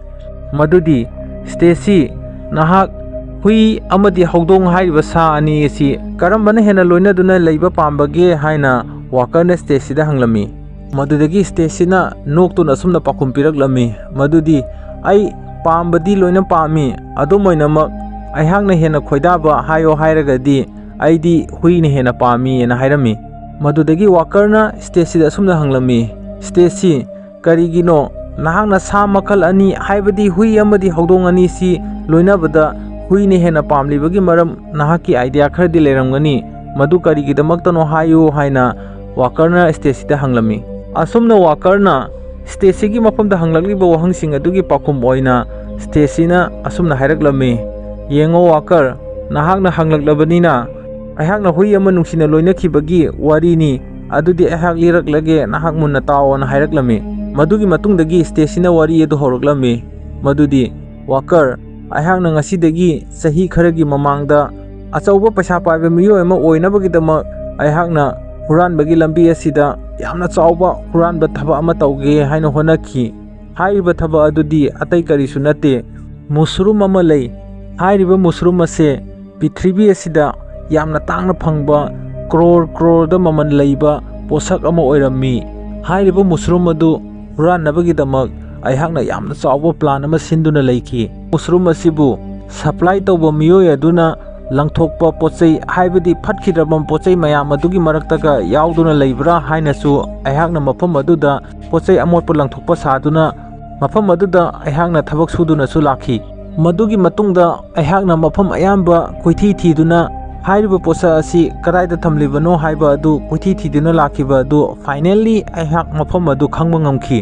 ꯍꯥꯏꯔꯤꯕ ꯃꯐꯝ ꯑꯗꯨꯗ ꯑꯩꯍꯥꯛꯅ ꯃꯨꯁꯔꯨꯝ ꯑꯗꯨ ꯂꯧꯅꯕꯒꯤꯗꯃꯛ ꯂꯥꯛꯄ ꯃꯤꯀꯨꯞ ꯑꯗꯨꯗ ꯃꯐꯝ ꯑꯗꯨꯗ ꯁꯦꯀ꯭ꯌꯨꯔꯤꯇꯤ ꯇꯥꯗꯨꯅ ꯂꯩꯕ ꯃꯤꯑꯣꯏ ꯑꯗꯨ ꯇꯨꯝꯗꯨꯅ ꯂꯩꯔꯝꯈꯤ꯫ ꯑꯗꯨꯒ ꯂꯣꯏꯅꯅ ꯍꯥꯏꯔꯤꯕ ꯃꯤꯀꯨꯞ ꯑꯁꯤ ꯑꯩꯍꯥꯛꯀꯤꯗꯃꯛꯇꯗꯤ ꯈ꯭ꯋꯥꯏꯗꯒꯤ ꯆꯥꯎꯕ ꯒꯣꯜꯗꯟ ꯆꯥꯟꯁ ꯑꯃ ꯑꯣꯏꯈꯤ, ꯃꯔꯝꯗꯤ ꯁꯦꯀ꯭ꯌꯨꯔꯤꯇꯤ ꯑꯗꯨꯁꯨ ꯇꯨꯝꯗꯨꯅ ꯂꯩꯈꯤꯕ ꯑꯃꯗꯤ ꯃꯨꯁꯔꯨꯝ ꯑꯗꯨ ꯃꯐꯝ ꯑꯗꯨꯗ ꯂꯩꯔꯦ ꯍꯥꯏꯕꯁꯤ ꯑꯩꯅ ꯈꯪꯕꯒꯤꯗꯃꯛꯇꯅꯤ꯫ ꯃꯗꯨꯗꯒꯤ ꯑꯩꯍꯥꯛꯅ ꯃꯈꯣꯏꯒꯤ ꯒꯦꯔꯦꯖ ꯑꯗꯨꯒꯤ ꯃꯈꯥ ꯑꯗꯨꯗ ꯆꯪꯂꯒ ꯀꯔꯣꯝꯗ ꯑꯃꯗꯤ ꯀꯔꯝꯕ ꯁꯦꯀ꯭ꯔꯦꯠ ꯑꯣꯏꯕ ꯀꯥꯗ ꯍꯥꯏꯔꯤꯕ ꯃꯨꯁꯔꯨꯝ ꯑꯗꯨ ꯂꯣꯠꯇꯨꯅ ꯂꯩꯔꯤꯕ꯭ꯔꯣ ꯍꯥꯏꯅ ꯃꯐꯝ ꯈꯨꯗꯤꯡꯃꯛ ꯆꯠꯇꯨꯅ ꯊꯤꯕ ꯍꯧꯔꯛꯈꯤ꯫ ꯑꯗꯨꯝ ꯑꯣꯏꯅꯃꯛ ꯑꯩꯍꯥꯛꯅ ꯀꯟꯅ ꯍꯣꯠꯅꯗꯨꯅꯁꯨ ꯍꯥꯏꯔꯤꯕ ꯄꯣꯠꯁꯛ ꯑꯗꯨꯗꯤ ꯊꯤꯕ ꯐꯪꯈꯤꯗꯦ꯫ ꯃꯗꯨꯗꯒꯤ ꯑꯩꯍꯥꯛ ꯇꯧꯐꯝ ꯆꯥꯐꯝ ꯈꯪꯗꯅ ꯍꯥꯏꯔꯤꯕ ꯃꯐꯝ ꯑꯗꯨꯗꯒꯤ ꯊꯣꯛꯂꯛꯈꯤ꯫ ꯑꯗꯨꯒ ꯂꯣꯏꯅꯅ ꯑꯩꯍꯥꯛꯀꯤ ꯀꯣꯛꯇ ꯑꯆꯧꯕ ꯑꯥꯏꯗꯤꯌꯥ ꯑꯃ ꯂꯥꯛꯈꯤ ꯃꯗꯨꯗꯤ ꯌꯥꯝꯅ ꯁꯤꯀꯥꯔ ꯍꯩꯕ ꯍꯨꯏ ꯌꯣꯛꯄ ꯃꯐꯝ ꯑꯃꯒꯤ ꯃꯅꯥꯛꯇ ꯃꯍꯥꯛꯅ ꯍꯨꯏ ꯃꯆꯥ ꯑꯃ ꯂꯩꯕ ꯂꯥꯛꯈꯤ꯫ ꯑꯩꯍꯥꯛꯅ ꯍꯨꯏ ꯁꯤꯀꯥꯔ ꯇꯧꯕ ꯂꯣꯏꯕ ꯅꯨꯄꯥ ꯑꯗꯨꯒꯤ ꯃꯅꯥꯛ ꯑꯗꯨ ꯌꯧꯕ ꯃꯤꯀꯨꯞꯇ ꯃꯍꯥꯛꯅ ꯂꯣꯏꯔꯝꯂꯤꯕ ꯍꯨꯏ ꯑꯗꯨ ꯑꯩ ꯍꯦꯛ ꯎꯕꯒ ꯄꯪꯈꯣꯡꯗ ꯈꯣꯡꯕ ꯃꯔꯝꯗꯒꯤ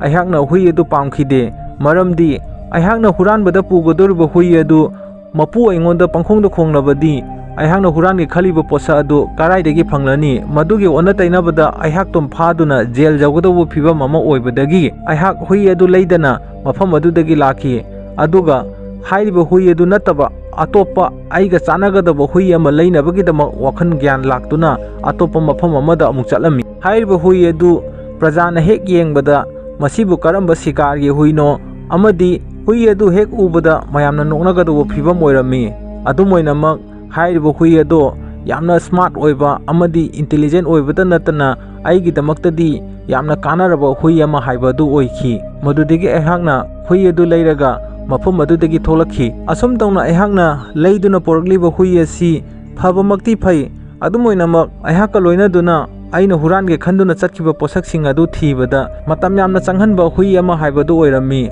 ꯑꯗꯨꯝ ꯑꯣꯏꯅꯃꯛ ꯍꯥꯏꯔꯤꯕ ꯍꯨꯏ ꯑꯁꯤꯅ ꯑꯩꯒꯤꯗꯃꯛꯇꯗꯤ ꯃꯇꯦꯡ ꯌꯥꯝꯅ ꯄꯥꯡꯈꯤ, ꯃꯗꯨꯗꯤ ꯃꯍꯥꯛꯅ ꯐꯥꯏꯅꯦꯜꯂꯤ ꯑꯩꯅ ꯄꯥꯝꯂꯤꯕ ꯄꯣꯠꯁꯛ ꯑꯗꯨ ꯀꯗꯥꯏꯗ ꯂꯣꯠꯄꯅꯣ ꯍꯥꯏꯕ ꯑꯗꯨ ꯃꯍꯥꯛꯅ ꯎꯍꯟꯈꯤ꯫ ꯃꯍꯥꯛꯅ ꯃꯇꯝ ꯌꯥꯝꯅ ꯆꯪꯅ ꯊꯤꯔꯕ ꯃꯇꯨꯡꯗ ꯑꯩꯅ ꯄꯥꯝꯂꯤꯕ ꯄꯣꯠꯁꯛ ꯑꯗꯨ ꯃꯐꯝ ꯑꯗꯨꯗ ꯂꯣꯠꯇꯨꯅ ꯂꯩꯔꯝꯈꯤ꯫ ꯍꯥꯏꯔꯤꯕ ꯄꯣꯠꯁꯛ ꯑꯗꯨ ꯎꯕꯗ ꯑꯩꯍꯥꯛ ꯑꯗꯨꯛꯀꯤ ꯃꯇꯤꯛ ꯍꯔꯥꯎꯖꯈꯤ꯫ ꯑꯗꯨꯒ ꯂꯣꯏꯅꯅ ꯑꯩꯍꯥꯛꯅ ꯑꯇꯥꯡꯕ ꯃꯨꯁꯔꯨꯝ ꯌꯥꯎꯔꯤꯕ ꯕꯦꯒ ꯑꯅꯤ ꯑꯗꯨ ꯄꯨꯔꯒ ꯍꯥꯏꯔꯤꯕ ꯒꯦꯔꯦꯖ ꯑꯗꯨꯗꯒꯤ ꯊꯣꯛꯂꯛꯅꯕꯒꯤꯗꯃꯛ ꯀꯟꯅ ꯆꯦꯜꯂꯛꯇꯨꯅ ꯂꯥꯛꯂꯝꯃꯤ꯫ ꯑꯗꯨꯝ ꯑꯣꯏꯅꯃꯛ ꯑꯩꯍꯥꯛꯅ ꯊꯣꯛꯂꯛꯄ ꯃꯤꯀꯨꯞꯇꯗꯤ ꯃꯐꯝ ꯑꯗꯨꯗ ꯗ꯭ꯌꯨꯇꯤ ꯇꯥꯗꯨꯅ ꯂꯩꯕ ꯁꯦꯀ꯭ꯌꯨꯔꯤꯇꯤ ꯑꯗꯨꯅ ꯅꯣꯡꯃꯩꯅ ꯑꯦꯝ ꯇꯝꯗꯨꯅ ꯃꯐꯝ ꯑꯗꯨꯗ ꯂꯩꯔꯝꯃꯤ꯫ ꯑꯩꯅ ꯈꯟꯗꯨꯅ ꯂꯥꯛꯈꯤꯕ ꯑꯁꯥ ꯄꯨꯝꯅꯃꯛ ꯃꯥꯡꯂꯅꯤ ꯈꯟꯕꯗ ꯒ꯭ꯌꯥꯟ ꯃꯥꯡꯂꯝꯃꯤ꯫ ꯑꯗꯨꯒ ꯂꯣꯏꯅꯅ ꯑꯩꯍꯥꯛꯅꯁꯨ ꯈꯪꯕ ꯉꯝꯈꯤ ꯃꯗꯨꯗꯤ ꯁꯦꯀ꯭ꯌꯨꯔꯤꯇꯤ ꯑꯗꯨꯒꯤ ꯃꯃꯤꯠꯇ ꯑꯁꯥꯎꯕꯒꯤ ꯃꯩꯅ ꯆꯨꯗꯨꯅ ꯂꯩꯈ꯭ꯔꯦ, ꯃꯔꯝꯗꯤ ꯑꯩꯍꯥꯛꯅ ꯄꯣꯠꯁꯤꯡ ꯑꯗꯨ ꯍꯨꯔꯥꯟꯗꯨꯅ ꯃꯐꯝ ꯑꯗꯨꯗ ꯊꯣꯛꯂꯛꯈꯤꯕ ꯍꯥꯏꯕ ꯑꯗꯨ ꯁꯦꯀ꯭ꯌꯨꯔꯤꯇꯤ ꯑꯗꯨꯒꯤ ꯋꯥꯈꯜꯂꯣꯟꯗ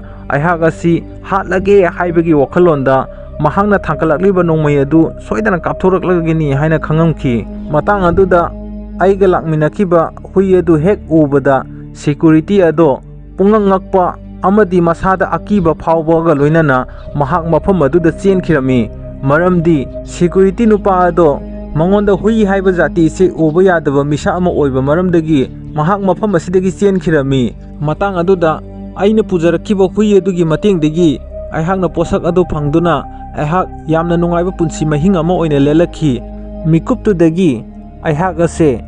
ꯍꯨꯏꯕꯨ ꯌꯥꯝꯅ ꯅꯨꯡꯁꯤꯖꯕ ꯗꯣꯒ ꯂꯚꯔ ꯑꯃꯒꯤ ꯄꯨꯟꯁꯤ ꯑꯃ ꯑꯣꯏꯅ ꯍꯤꯡꯂꯛꯈꯤ꯫ ꯑꯁꯤꯒꯨꯝꯂꯕ ꯁ꯭ꯇꯦꯁꯤꯒꯤ ꯋꯥꯐꯝ ꯃꯌꯥꯝ ꯑꯁꯤ ꯇꯥꯔꯕ ꯃꯇꯨꯡꯗ ꯋꯥꯀꯔ ꯑꯗꯨ ꯌꯥꯝꯅ ꯅꯣꯛꯆꯔꯝꯃꯤ꯫ ꯃꯗꯨꯗꯒꯤ ꯃꯈꯣꯏ ꯑꯅꯤ ꯋꯥꯔꯤ ꯁꯥꯅꯕ ꯑꯗꯨ ꯂꯦꯞꯂꯒ ꯑꯁꯨꯝꯅ ꯍꯥꯏꯅꯔꯛꯑꯝꯃꯤ ꯃꯗꯨꯗꯤ ꯑꯩꯈꯣꯏ ꯑꯅꯤ ꯋꯥꯔꯤꯁꯨ ꯌꯥꯝꯅ ꯀꯨꯏꯅ ꯁꯥꯅꯔꯦ, ꯑꯩꯈꯣꯏꯒꯤ ꯃꯔꯨꯞ ꯒꯦꯁ ꯑꯗꯨ ꯀꯔꯤ ꯐꯤꯕꯝꯗ ꯂꯩꯔꯤꯕꯒꯦ ꯍꯥꯏꯕ ꯑꯗꯨ ꯑꯩꯈꯣꯏ ꯑꯃꯨꯛꯇ yꯦꯡꯁꯤ ꯍꯥꯏꯅ ꯁ꯭ꯇꯦꯁꯤ ꯑꯃꯗꯤ ꯋꯥꯀꯔ ꯃꯈꯣꯏ ꯑꯅꯤ ꯍꯧꯒꯠꯂꯒ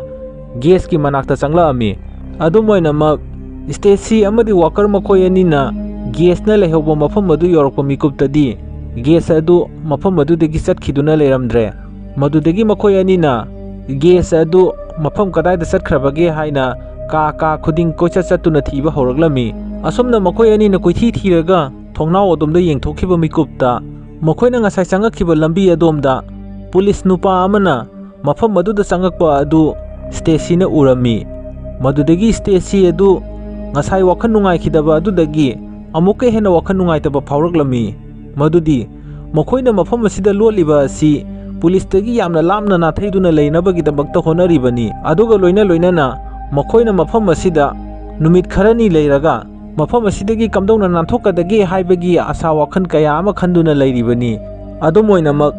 ꯂꯨ ꯀꯣꯛꯄꯗ ꯂꯦꯟ ꯇꯥꯏ ꯍꯥꯏꯕꯒꯤ ꯄ꯭ꯔꯃꯥꯟꯒ ꯆꯞ ꯃꯥꯟꯅꯅ ꯃꯈꯣꯏꯅ ꯂꯩꯔꯤꯕ ꯃꯐꯝ ꯑꯗꯨꯗ ꯄꯨꯂꯤꯁ ꯑꯃꯅ ꯂꯥꯛꯁꯤꯟꯕ ꯍꯥꯏꯕ ꯑꯁꯤ ꯃꯈꯣꯏ ꯇꯧꯐꯝ ꯆꯥꯐꯝ ꯈꯪꯗꯅ ꯃꯐꯝ ꯑꯗꯨꯗ ꯃꯊꯥ ꯌꯥꯝꯅ ꯁꯥꯗꯨꯅ ꯂꯩꯔꯝꯃꯤ꯫ ꯂꯥꯛꯂꯤꯕ ꯄꯨꯂꯤꯁ ꯅꯨꯄꯥ ꯑꯗꯨꯁꯨ ꯃꯊꯛ ꯊꯣꯡꯕ ꯍꯥꯌꯔ ꯑꯣꯊꯣꯔꯤꯇꯤꯒꯤ ꯑꯣꯔꯗꯔ ꯐꯪꯕꯗꯒꯤ ꯍꯥꯏꯔꯤꯕ ꯏꯂꯤꯒꯦꯜ ꯑꯣꯏꯅ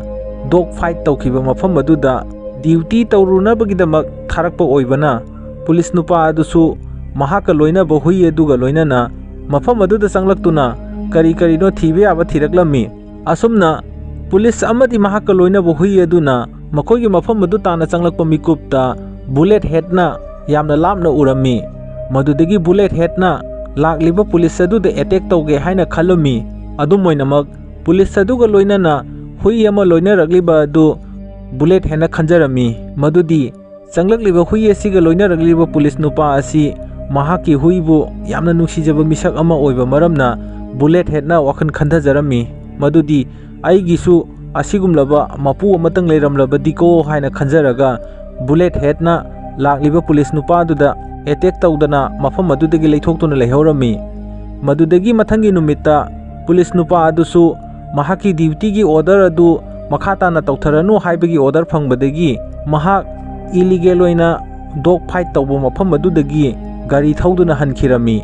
asum tawna police na mafam adudagi chatkibadagi Stacy amadi Walker adu yamna wakhan nungaina amadi sor chaning tana honthaduna makhoi ngaihak wakhan tana Stacy adu churup ama chinglaga ngaihak sor saangna honthaduna potharami mikuptuda gas adu kadomdagino khangduna changlaklaga Stacy amadi Walker na phamduna leiriba ka aduda thong hango haina thong thilaklami madudagi Stacy na thong hanglaga yamna sauna gas ta nganglaklami madudi gas aikoina mafam asida leiribase yamna harau nungaina mafam asida penthokpa nungaithokpa lakpa nate aikoina laklibase thawai khobakta haptuna aikoi mafam asidagi matau karamna nathokadagi haina wakhan khanthaduna leiribani aduga nangna drugs ki wakhalonda aikoi bu awafamda tahanba adudi tawrakanu nang aikoi ge loinaba tinabada nungaitre haina khallagadi nahak aikoi gi mafam asidagi thadokduna chatpa yagani haina makoi masen amaga saunaduna leirami asumna makoi masen amaga saunaduna leiringai timing aduda kadomdagino ikhang khangaudana bullet head hairiba hui aduna gas ta attack tawnabagi dang chenselarami asumna bullet head na gas ta attack tawrage haina chenselakpa mikup aduda Stacy amadi Walker na gas bu mafam adudagi makhut pairaga makhoina leiriba ka adomamda kanna chingkhelami adumoinamak makhoi bullet head tagi nathonaba honabada makhoina maning handuna ka adu tamna chelakliba floor adu ubak tektuna Walker adu makhada onthaduna tarami asumna makhada onthaduna taba aduda Walker adu yamna thina soami madudagi makhoi ohum adu bullet head hairiba hui aduna attack tawgadobadagi nanthok hauduna ka adugi manunglomda changhauduna thong lonsan khirami asumna makhoi ohumna ka adu yoruba matungda Stacy na gas ki asokpa mafam sing aduda hidak hapiduna mahakpu anaba chaina kholadudagi kharada oirabasu phagadra haina honajarami madudagi gas na Stacy amadi Walker da asumna hairaklammi madudi aikoi ngaihak mikup asidadi hairiba hui asidagi sep oiduna leire aikoi mafam asida kayam kuina sep ni haina leikhigedagi haina gas na Stacy amadi Walker da hairami asigumlaba gas ki wafam asida Stacy amadi Walker na wakhan khantharaga kari tawgadage haina makhoina leiriba adugi phalang adomda changsellaga iriba huigi mamingsing adu asum parami madudi iramliba huising adugi maming aduda bullet head haina thaba hui amagi mamingsu yaurami aduga loinana hairiba illegal oina dog fight ki mafam asida dog kaya ama fight tawki haiba adugi list amaga loinana phaklangi wall aduda huising adugi mamingsing adu pareng sana iba adu Stacy amadi Walker na urami matang aduda ikhang khangaudana Walker na gas tasu hanglami madudi gas nahaksu huibu nungsijaba misakla natraga haudongbu nungsiba misakla haina hangami adumoinama gas hairiba nupa asisu huibu yamna nungsijaba dog lover amani gas na dog lover ama oiribasigi achauba maram amasu leirami hairiba maramsing asi aikoina matang asida soidana khanglagani adudi gas ki punsigi flashback ta satuna gas na angang oiringai pungkak chaurokpa timing aduda mahakna asum lambida lakpa matam aduda fajaraba hui ama soktuna taraga leiramba adu gas na urami hairiba hui adu mahakna makhoigi mayumda poraklaga mayum manungdadi thamdabida makhoigi garage amada lona hui adu jokcharami madudagi gas na hui adugi machinjak pijanabagi damak mahakki chanaba chinjaktagi khara khaidoktuna hui adu pijarami adumoinamak gas ki mayumsu yamna lairaba amadi chana thaknabagi posak marang kaina leitaba maramna gas na mahaki school ki canteen dagi kariguma posak khara poraktuna pijarami Madunasꯨ hui adubu mabuk thanna pijaba ngamaktabadagi gesna dukanda amati atopa mafam kadai no mahakna achapot khara huranduna hui aduda pijanaba honarami. Mahakna asum tauna posai huranduna hui aduda pijanabagidama phana yamna kanu honadunasu gesti angangni aduga loinana mahakna huranbagi thabak adu kayam kuinabu tawba ngamgani mapuna khanglaktuna mahakna achapot huraliba adusu pharami. Adudasu natana geski mayumda chana thangnaba marang kaina leitabagi khudam ama hayo hairagadi geski mapana mahakna chajaba pukham adu phawba plate adu lek tuna amata khaktaba makhai geski mapana chak chabagi phibam asi aikhoina film asigi sin asida uba phangi. Asumna geski mayumda chana nabagi asu wana honariba mikup asida makhoigi fridge ta karigumba chanaba posak khara leiba adu gesna lona tuminna posai khara huranduna hui adugi damakta pijarami. Asumna matam yamna kuina mahakna hui adubu loinaduna lakhi. Nongma ikhang khangawdana gesna mahakna skundagi halakpa mikupta makhoigi jumda leiba fridge adu hangtoktuna leirami. Madudagi gas adu pakhatlami maramdi makhoigi chananaba fridge ta lonsanduna thamliba adu hui aduna hangtoktuna chakhraba male. Aduga loinana asumna tawrabadi gesna tuminna loijariba hui adu mahaki mapana soidana khanglamagani pakhatpadagi mahakna hui aduna leiriba makhoigi garage tamna chensalaglaga kadaida leiribano haina hui adubu koithi thirami. Matang aduda gesna loiriba hui adu mafam amada leirami. Aduga loinana gas bu ubada hui aduna haraubaga loinana mamai nomduna geski manakta chensalami. Madudagi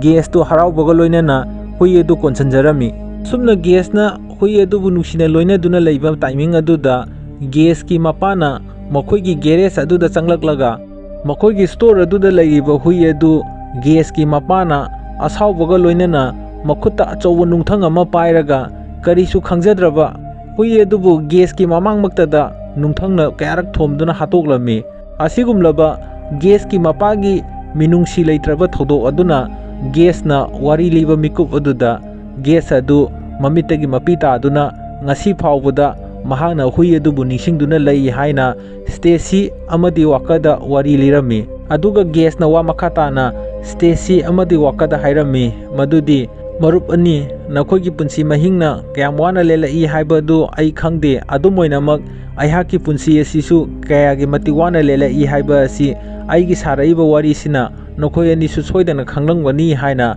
gesna mahaki mamanaba ani duda wari liduna tamjarami. Aduga loinana gesna sumna wa makha taraglami madudi hairiba matam adudagi ikan kanadana matam khara haukraba matungda aihaksu tawfam chafam khangdaba amadi phattaba sanga kaya ama loinarubadagi aihaksu drug ta addict oiba misa ama haibado oikhre haina mabukning nungaitana mahaki mamanaba sing aduda wari sarami. Asum tauna geski angang oiringaigi wakhat nungaitraba wari mayam adu tarurubadagi Stacy adu mafam adudagi mamai leithoraglaga atopa ka amagi nakalomda haifet changchalami. Mahakna changchaluriba ka adugi phaglangda nupi singi naked picture mayam ama thelami. Hairiba picture sing adu Stacy na yenglaga nokcharami. Adu moinamak hairiba picture theliba phaglang adudi icham chamba phaglang oiramdre. Phaglang adugi marumda achauba lambi ama haibadi thong ama panduna leirami.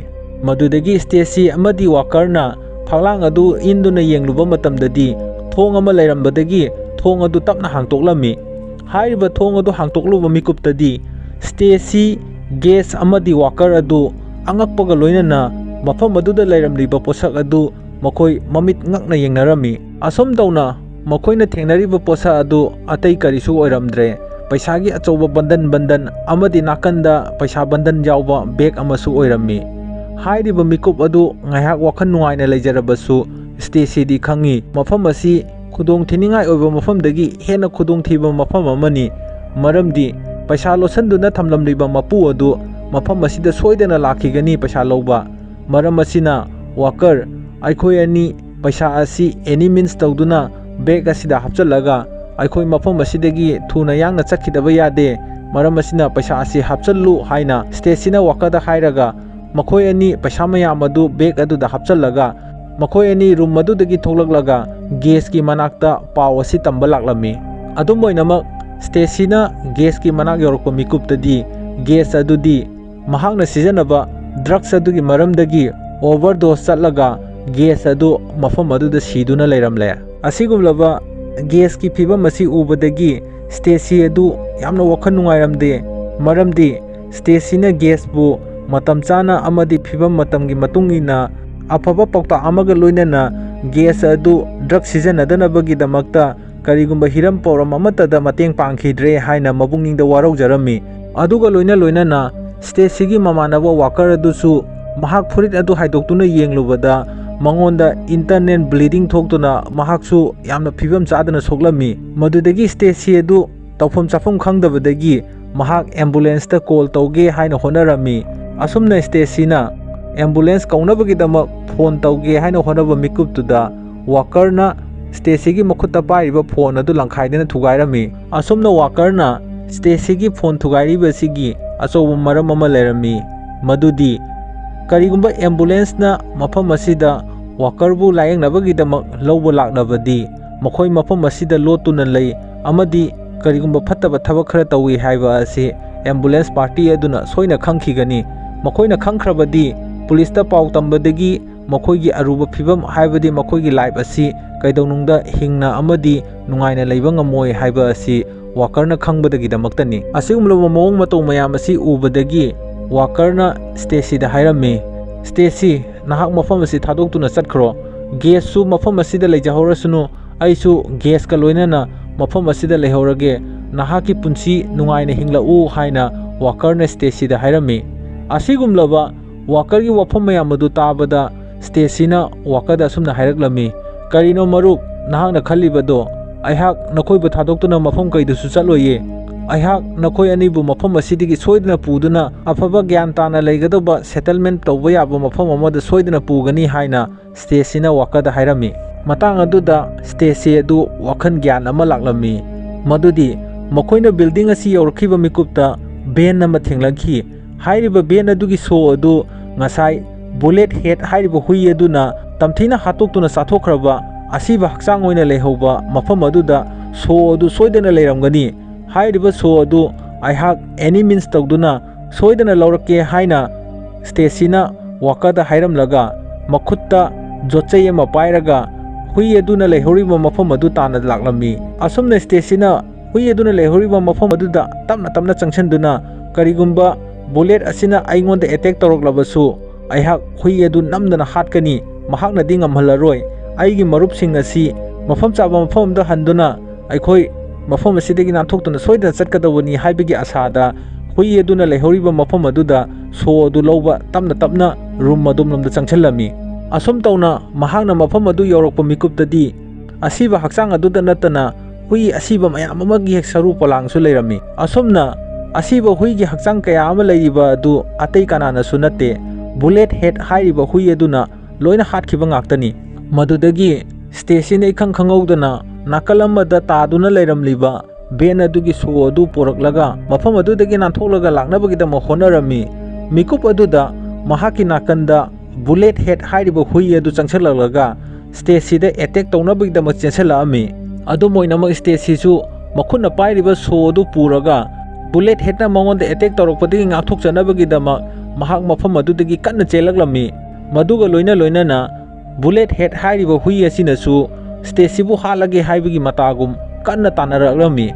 ꯃꯗꯨꯗꯒꯤ ꯁ꯭ꯇꯦꯁꯤꯅ ꯒꯥꯔꯤ ꯑꯗꯨꯒꯤ ꯃꯔꯨꯝꯗ ꯆꯪꯁꯤꯜꯂꯒ ꯂꯣꯠꯅꯕ ꯀꯟꯅ ꯍꯣꯠꯅꯖꯔꯝꯃꯤ꯫ ꯑꯗꯨꯝ ꯑꯣꯏꯅꯃꯛ ꯁ꯭ꯇꯦꯁꯤꯅ ꯑꯗꯨꯛ ꯋꯥꯅ ꯁꯥꯡꯅ ꯆꯦꯜꯂꯛꯄꯒꯤ ꯑꯋꯥꯕꯒ ꯂꯣꯏꯅꯅ ꯁꯣꯔ ꯁꯥꯡꯅ ꯍꯣꯟꯕ ꯑꯗꯨ ꯍꯨꯏ ꯑꯗꯨꯅ ꯇꯥꯔꯛꯄꯗꯒꯤ ꯁ꯭ꯇꯦꯁꯤ ꯑꯗꯨ ꯍꯥꯠꯂꯒꯦ ꯍꯥꯏꯅ ꯍꯨꯏ ꯑꯗꯨꯅ ꯆꯣꯡꯁꯤꯜꯂꯛꯑꯝꯃꯤ꯫ ꯃꯗꯨꯗꯒꯤ ꯁ꯭ꯇꯦꯁꯤ ꯑꯗꯨ ꯍꯨꯏ ꯑꯗꯨꯗꯒꯤ ꯅꯥꯟꯊꯣꯛꯂꯒ ꯃꯍꯥꯛꯀꯤ ꯃꯊ꯭ꯋꯥꯏꯁꯤꯗꯕꯨ ꯀꯟꯖꯔꯗꯤ ꯍꯥꯏꯅ ꯒꯥꯔꯤ ꯑꯗꯨꯒꯤ ꯃꯅꯥꯛꯇꯒꯤ ꯆꯦꯜꯂꯛꯂꯒ ꯃꯍꯥꯛꯅ ꯔꯨꯝ ꯑꯗꯨꯗ ꯂꯩꯔꯝꯕ ꯑꯆꯧꯕ ꯄꯤꯌꯥꯅꯣ ꯑꯃꯒꯤ ꯀꯣꯚꯔ ꯑꯃꯒꯤ ꯃꯅꯨꯡꯗ ꯆꯪꯗꯨꯅ ꯁ꯭ꯇꯦꯁꯤꯅ ꯂꯣꯠꯂꯝꯃꯤ꯫ ꯑꯁꯨꯝꯅ ꯁ꯭ꯇꯦꯁꯤꯅ ꯌꯥꯝꯅ ꯋꯥꯅ ꯍꯨꯏ ꯑꯗꯨ ꯃꯐꯝ ꯑꯗꯨꯗꯒꯤ ꯆꯠꯈꯤꯅꯕꯒꯤ ꯍꯣꯠꯅꯕꯗ ꯇꯨꯃꯤꯟꯅ ꯑꯆꯧꯕ ꯄꯤꯌꯥꯅꯣꯒꯤ ꯀꯣꯚꯔ ꯑꯗꯨꯒꯤ ꯃꯅꯨꯡꯗ ꯇꯨꯃꯤꯟꯅ ꯇꯥꯁꯜꯂꯒ ꯍꯨꯏ ꯑꯗꯨ ꯆꯠꯈꯤꯅꯕꯒꯤꯗꯃꯛ ꯃꯇꯝ ꯁꯥꯡꯅ ꯉꯥꯏꯔꯝꯃꯤ꯫ ꯃꯇꯥꯡ ꯑꯗꯨꯗ Stacy adu mahakna chelakpagi nungsa sor phoina holakpa amadi masada sagatpadagi mangondagi humangi irik ama nanthaduna takhirami. Asumna takhriba humangi marik aduna piano gi mari aduda thengbadagi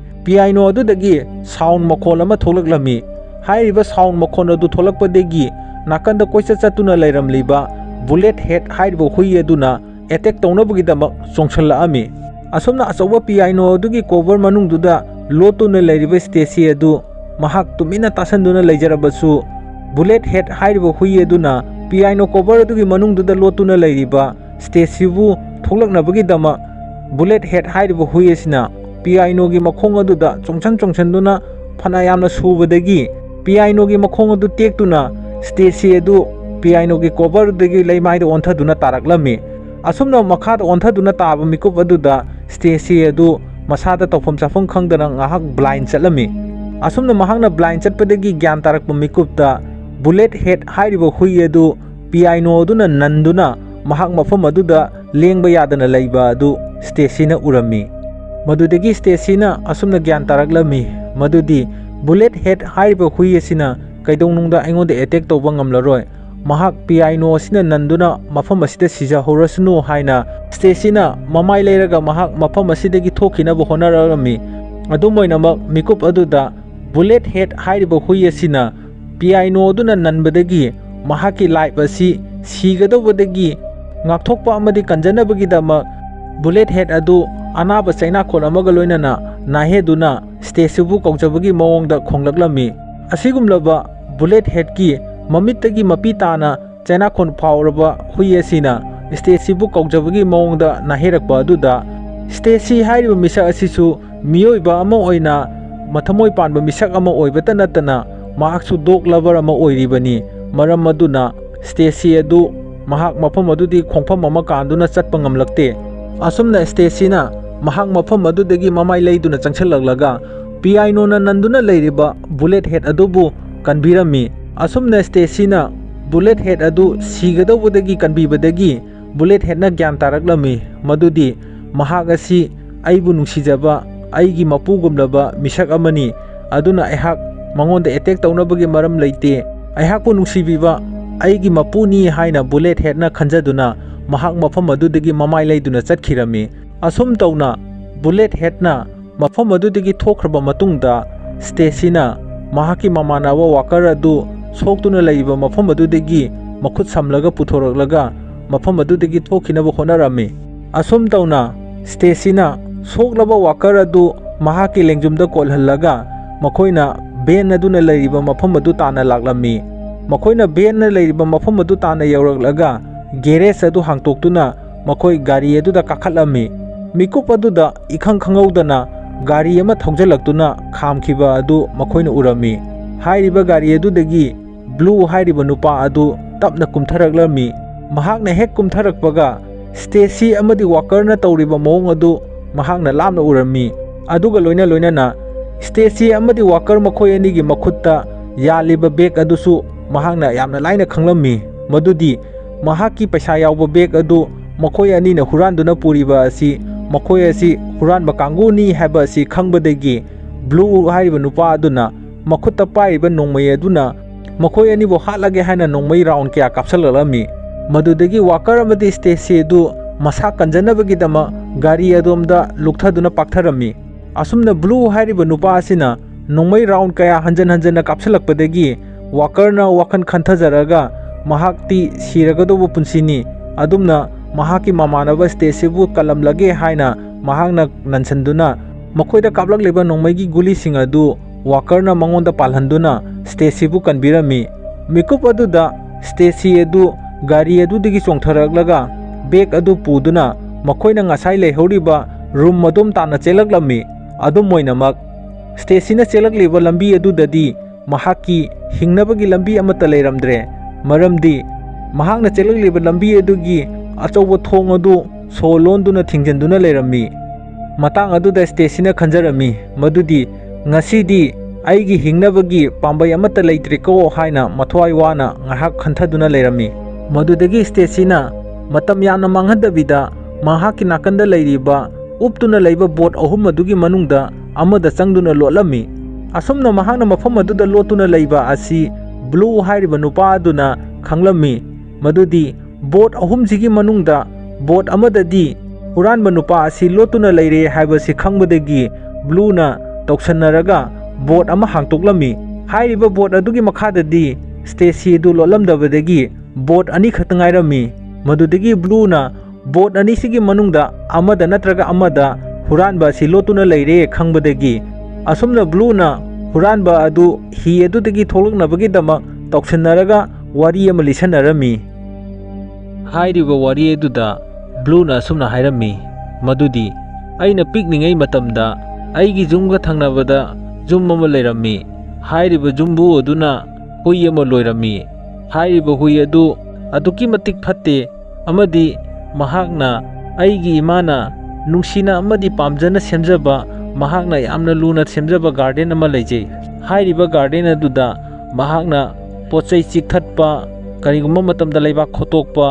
amadi aikhoina semjaduna thamliba garden aduda mahakna numit khudingi phattaba thabak kaya ama tawrami asigumlaba hui asigi mathong maram chadaba thodok mayam asida aigi imana aikhoigi thangnaba jumbu adugi manakta chatlaga hui asi phajalu nahaki hui asina aine semjariba small garden ase loina mangta alle haina jumbu aduda hairui adumoinamak jumbu adusu mahaki hui adudagi hena mathong maram chadaba mapu hama haibadu oirami aigi imana huibu aduda kayarak haira phawbada makoina aikhoigi wa tamalaktabadagi aigi asaubana control tawba ngamdabadagi hui adu aina hatkirami aduga loina loinana madugi matungda aina hui ama aikhoigi jumgi damak leiduna porakhi na hairami asumaina wari asi saramlaba matungda blue na hi ani leiriba adugi mathakta hi amada mahakna nongmai kapsalami madudagi mahakna nongmai kapsaliba hi adu mathang makha onthokutuna yengba matamdasu Stacy adu hi adugi makhada leiramde madudagi mahakna ahum suba hi asigi makhadadi huranba adu soidana leiramlagani khangbadagi mahakna hi adu mathang makha onthoklaga mafam adudagi kochen jelhanduna huranba adubu magi mimang magtada mahakna nongmaina kaptuna hatlage haiba wakhalanda chapchana khalami asumna blue na hi adu aroiboina hangtoktuna yengluba matamdadi Stacy adu hi adugi makhada lotuna leiramdre mahak mafam adudagi nantoktuna kanna chenkhraga awangba dalan amagi mathaktagi chongthaba natraga blue gi makhuta nongmaina kaptuna siba haiba anisigi option da mahak nung anigi marakta ha oibagi phibamda leikhirami asumna wakhan ngahak khantharaba matungda Stacy na blue na nongmaina kaptuna sibagi mahutta mahak awangba building adudagi chongtharaga mafam adudagi nathokpana pharani khanbadagi chongthanaba honarami matang aduda blue na Stacy adu mafam adudagi chongthakhrani khangbadagi nongmaina kaplaklami madudagi blue na kaplakliba nongmai adugi maruna Stacy na yanduna chatliba bag aduda palami aduga maru amana Stacy gi mafaiganda panbadagi mahak awangba building adudagi takhraga ising manungda tasankhirami asumna Stacy adu ising duda tasankhiba maramna mahakna yanduna chongthakhiba paisagi bag adu ising manungda tahaurami adumoinamak Stacy di paisa aduna hena maru oidabana mahaki thawai hingdaba yade khanduna mahakna isingda phagulakpa mikupta ngasai illegal oina hui fight tawbagi ring adu mlomda phagulaklami asumna Stacy na ring adu da phagulaktuna mahak senanaba honaba timing aduda blue hairiba nupa asina mangonda mafaigan amaduda su amuk nongmaina kaplami asumna blue gi nongmai maru ani hum panbadagi Stacy adu makoigi ring aduda onthaduna takhirami asumna Stacy na leibakta onduna taba mikup aduda ikhang khangawdana kadomdagi no bullet head hairiba hui adu mafam aduda changsalami mikup aduda blue hairiba nupa asina pungangaktuna mahaki hanagi hui bullet head adu ubada ngakchana duna yengduna leirami maramdi asuk kuina sangkhraba matam asi mahakna hatokhraba hui adubu matau karamna mafam asite hingduna leiramlibano khanduna mahak ngahak wakhan khantharaga bullet head pu manakta kauksalami madudagi bullet head su mahakki hanagi mapuni khangbadagi mahak mafam aduda changsalami madugi matungda Bluena mahaki nongmai adu Stacyda hatlage haibagi matagum maraibakta nongmaina namsalami asigumloba mawong mataw asida bullet head hairiba hui asina mahaki anauba mapu ama oiriba Stacygi maithongda amadi mamitta tariba mahaki ningamdaba amadi laman khumningbagi maithong adu bullet head na khanglammi mahak sa ama oijarabasu miyoibagi wakhalonda mapuna kari khallibagi haiba adu mahakna munna khanglammi madudagi mahaki hanagi mapu Bluena anauba mapu Stacyda nongmaina kapnani asi khanglakpadagi bullet head hairiba hui asina asaubaga loinana mahakpu matam kharagi mamangda hanagi mapu Blue asina aduki matik torture tawduna laknakhibagi-damak laman khumlage haibagi matagum mahakna chongsallaktuna mahaki hanagi mapu Blue adu hek siri phawba halani haibagi matagum hanjan chikpaduda Bluena su mahaki makhutta pairiba nongmai aduna nongmai round mari manga kapsanduna bullet head adu hatnaba honarami adu moinamak bullet head na mahak sidringaida mahaki hanagi mapu Blue adu hana halamgani haibagi matagum sidri phawba chiktuna mahaki hanagi mapu Blue do hatoklami aduga loinana bullet head hairiba hui adusu laimaida mahaki aroba yahip talamdagi laimaida onthaduna taduna leirami matang aduda Stacyna mangonda nongmai maru kaya palabasu mahakna bullet head ki mawong mataw aduda yamna nungsijaba amadi minungsi pokpaga loinana mahakna tapna changsanduna bullet head ki maraibakta makhutna thammaga nanthabirami hairiba mikup asi film asigi khwaidagi minungsi chenba amadi thamoi kainingai oiba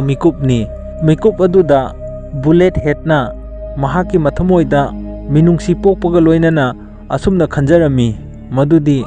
mahaki hanagi mapu Bluena mahakpu sanga yamna pijaraga mahakpu jokpirakhiba leirabasu mahaki siramdagi mikup aduda mahaki anauba mapu Stacyna maraibakta tapna nanthabiba aduna mahaki punsida khwaidagi thaujan phangba amadi isorgi bor pibaga chap manana mahak mikup aduda mathwai thaduna mahak awanungai punsi asidagi sangsar thadoktuna sikhirami asumna film asigi tangkak asida Stacy mathanda mafam aduda hingduna lehorami madudagi mahakna mafam adudagi mahaki punsigi pandam kaya phangnabagi-damak mahak mafam adudagi halaktuna anauba punsi amaga loinana mahak hingnabagi lambida khongdarami aduga loinana Stacyna yamna nungsiraba hui ama loijarami hairiba hui adubu mahakna bullet head haina hui adugi maming thonbirami madugi matungda Stacyna mahaki anauba life aduda anauba punsi amagi lambida khongdanabagi-damak Stacyna mahaki girlfriend na chahi manga chupna mahaki dama ngairiba adugi manakta chattuna anauba punsi amaga loinana mahaki girlfriend ga nungai yaifana amadi tungi future da mahakna hana tawruriba aranba khongthang haibadi huranbagi lambi edu thadoktuna mahaki girlfriend Grace ka loinana harau nungaina punsi lenduna film asigi aroiba sin oikhirami adudi mayam film asi loiba fawba yenglaba matungda aikoina soidana khanglangwani madudi jiba panba haibadi minungsi chenba mapugidamakta khanba uisingna mahaki mathwai khobakta haptuna mapugidamak kayam ningjabage haiba adu film asidagi mayamna soidana khanglamlagani mathangda masidagi hena nungaiba film kaya amagi explanation puduna lakpa ngamjanabagi damakta mayamgi mafamdagi like comment share amadi subscribe amamtang tawiramduna aikogi channel asibu puning thogat piramo haina mayamgi mafamda nunglukna haijari thank you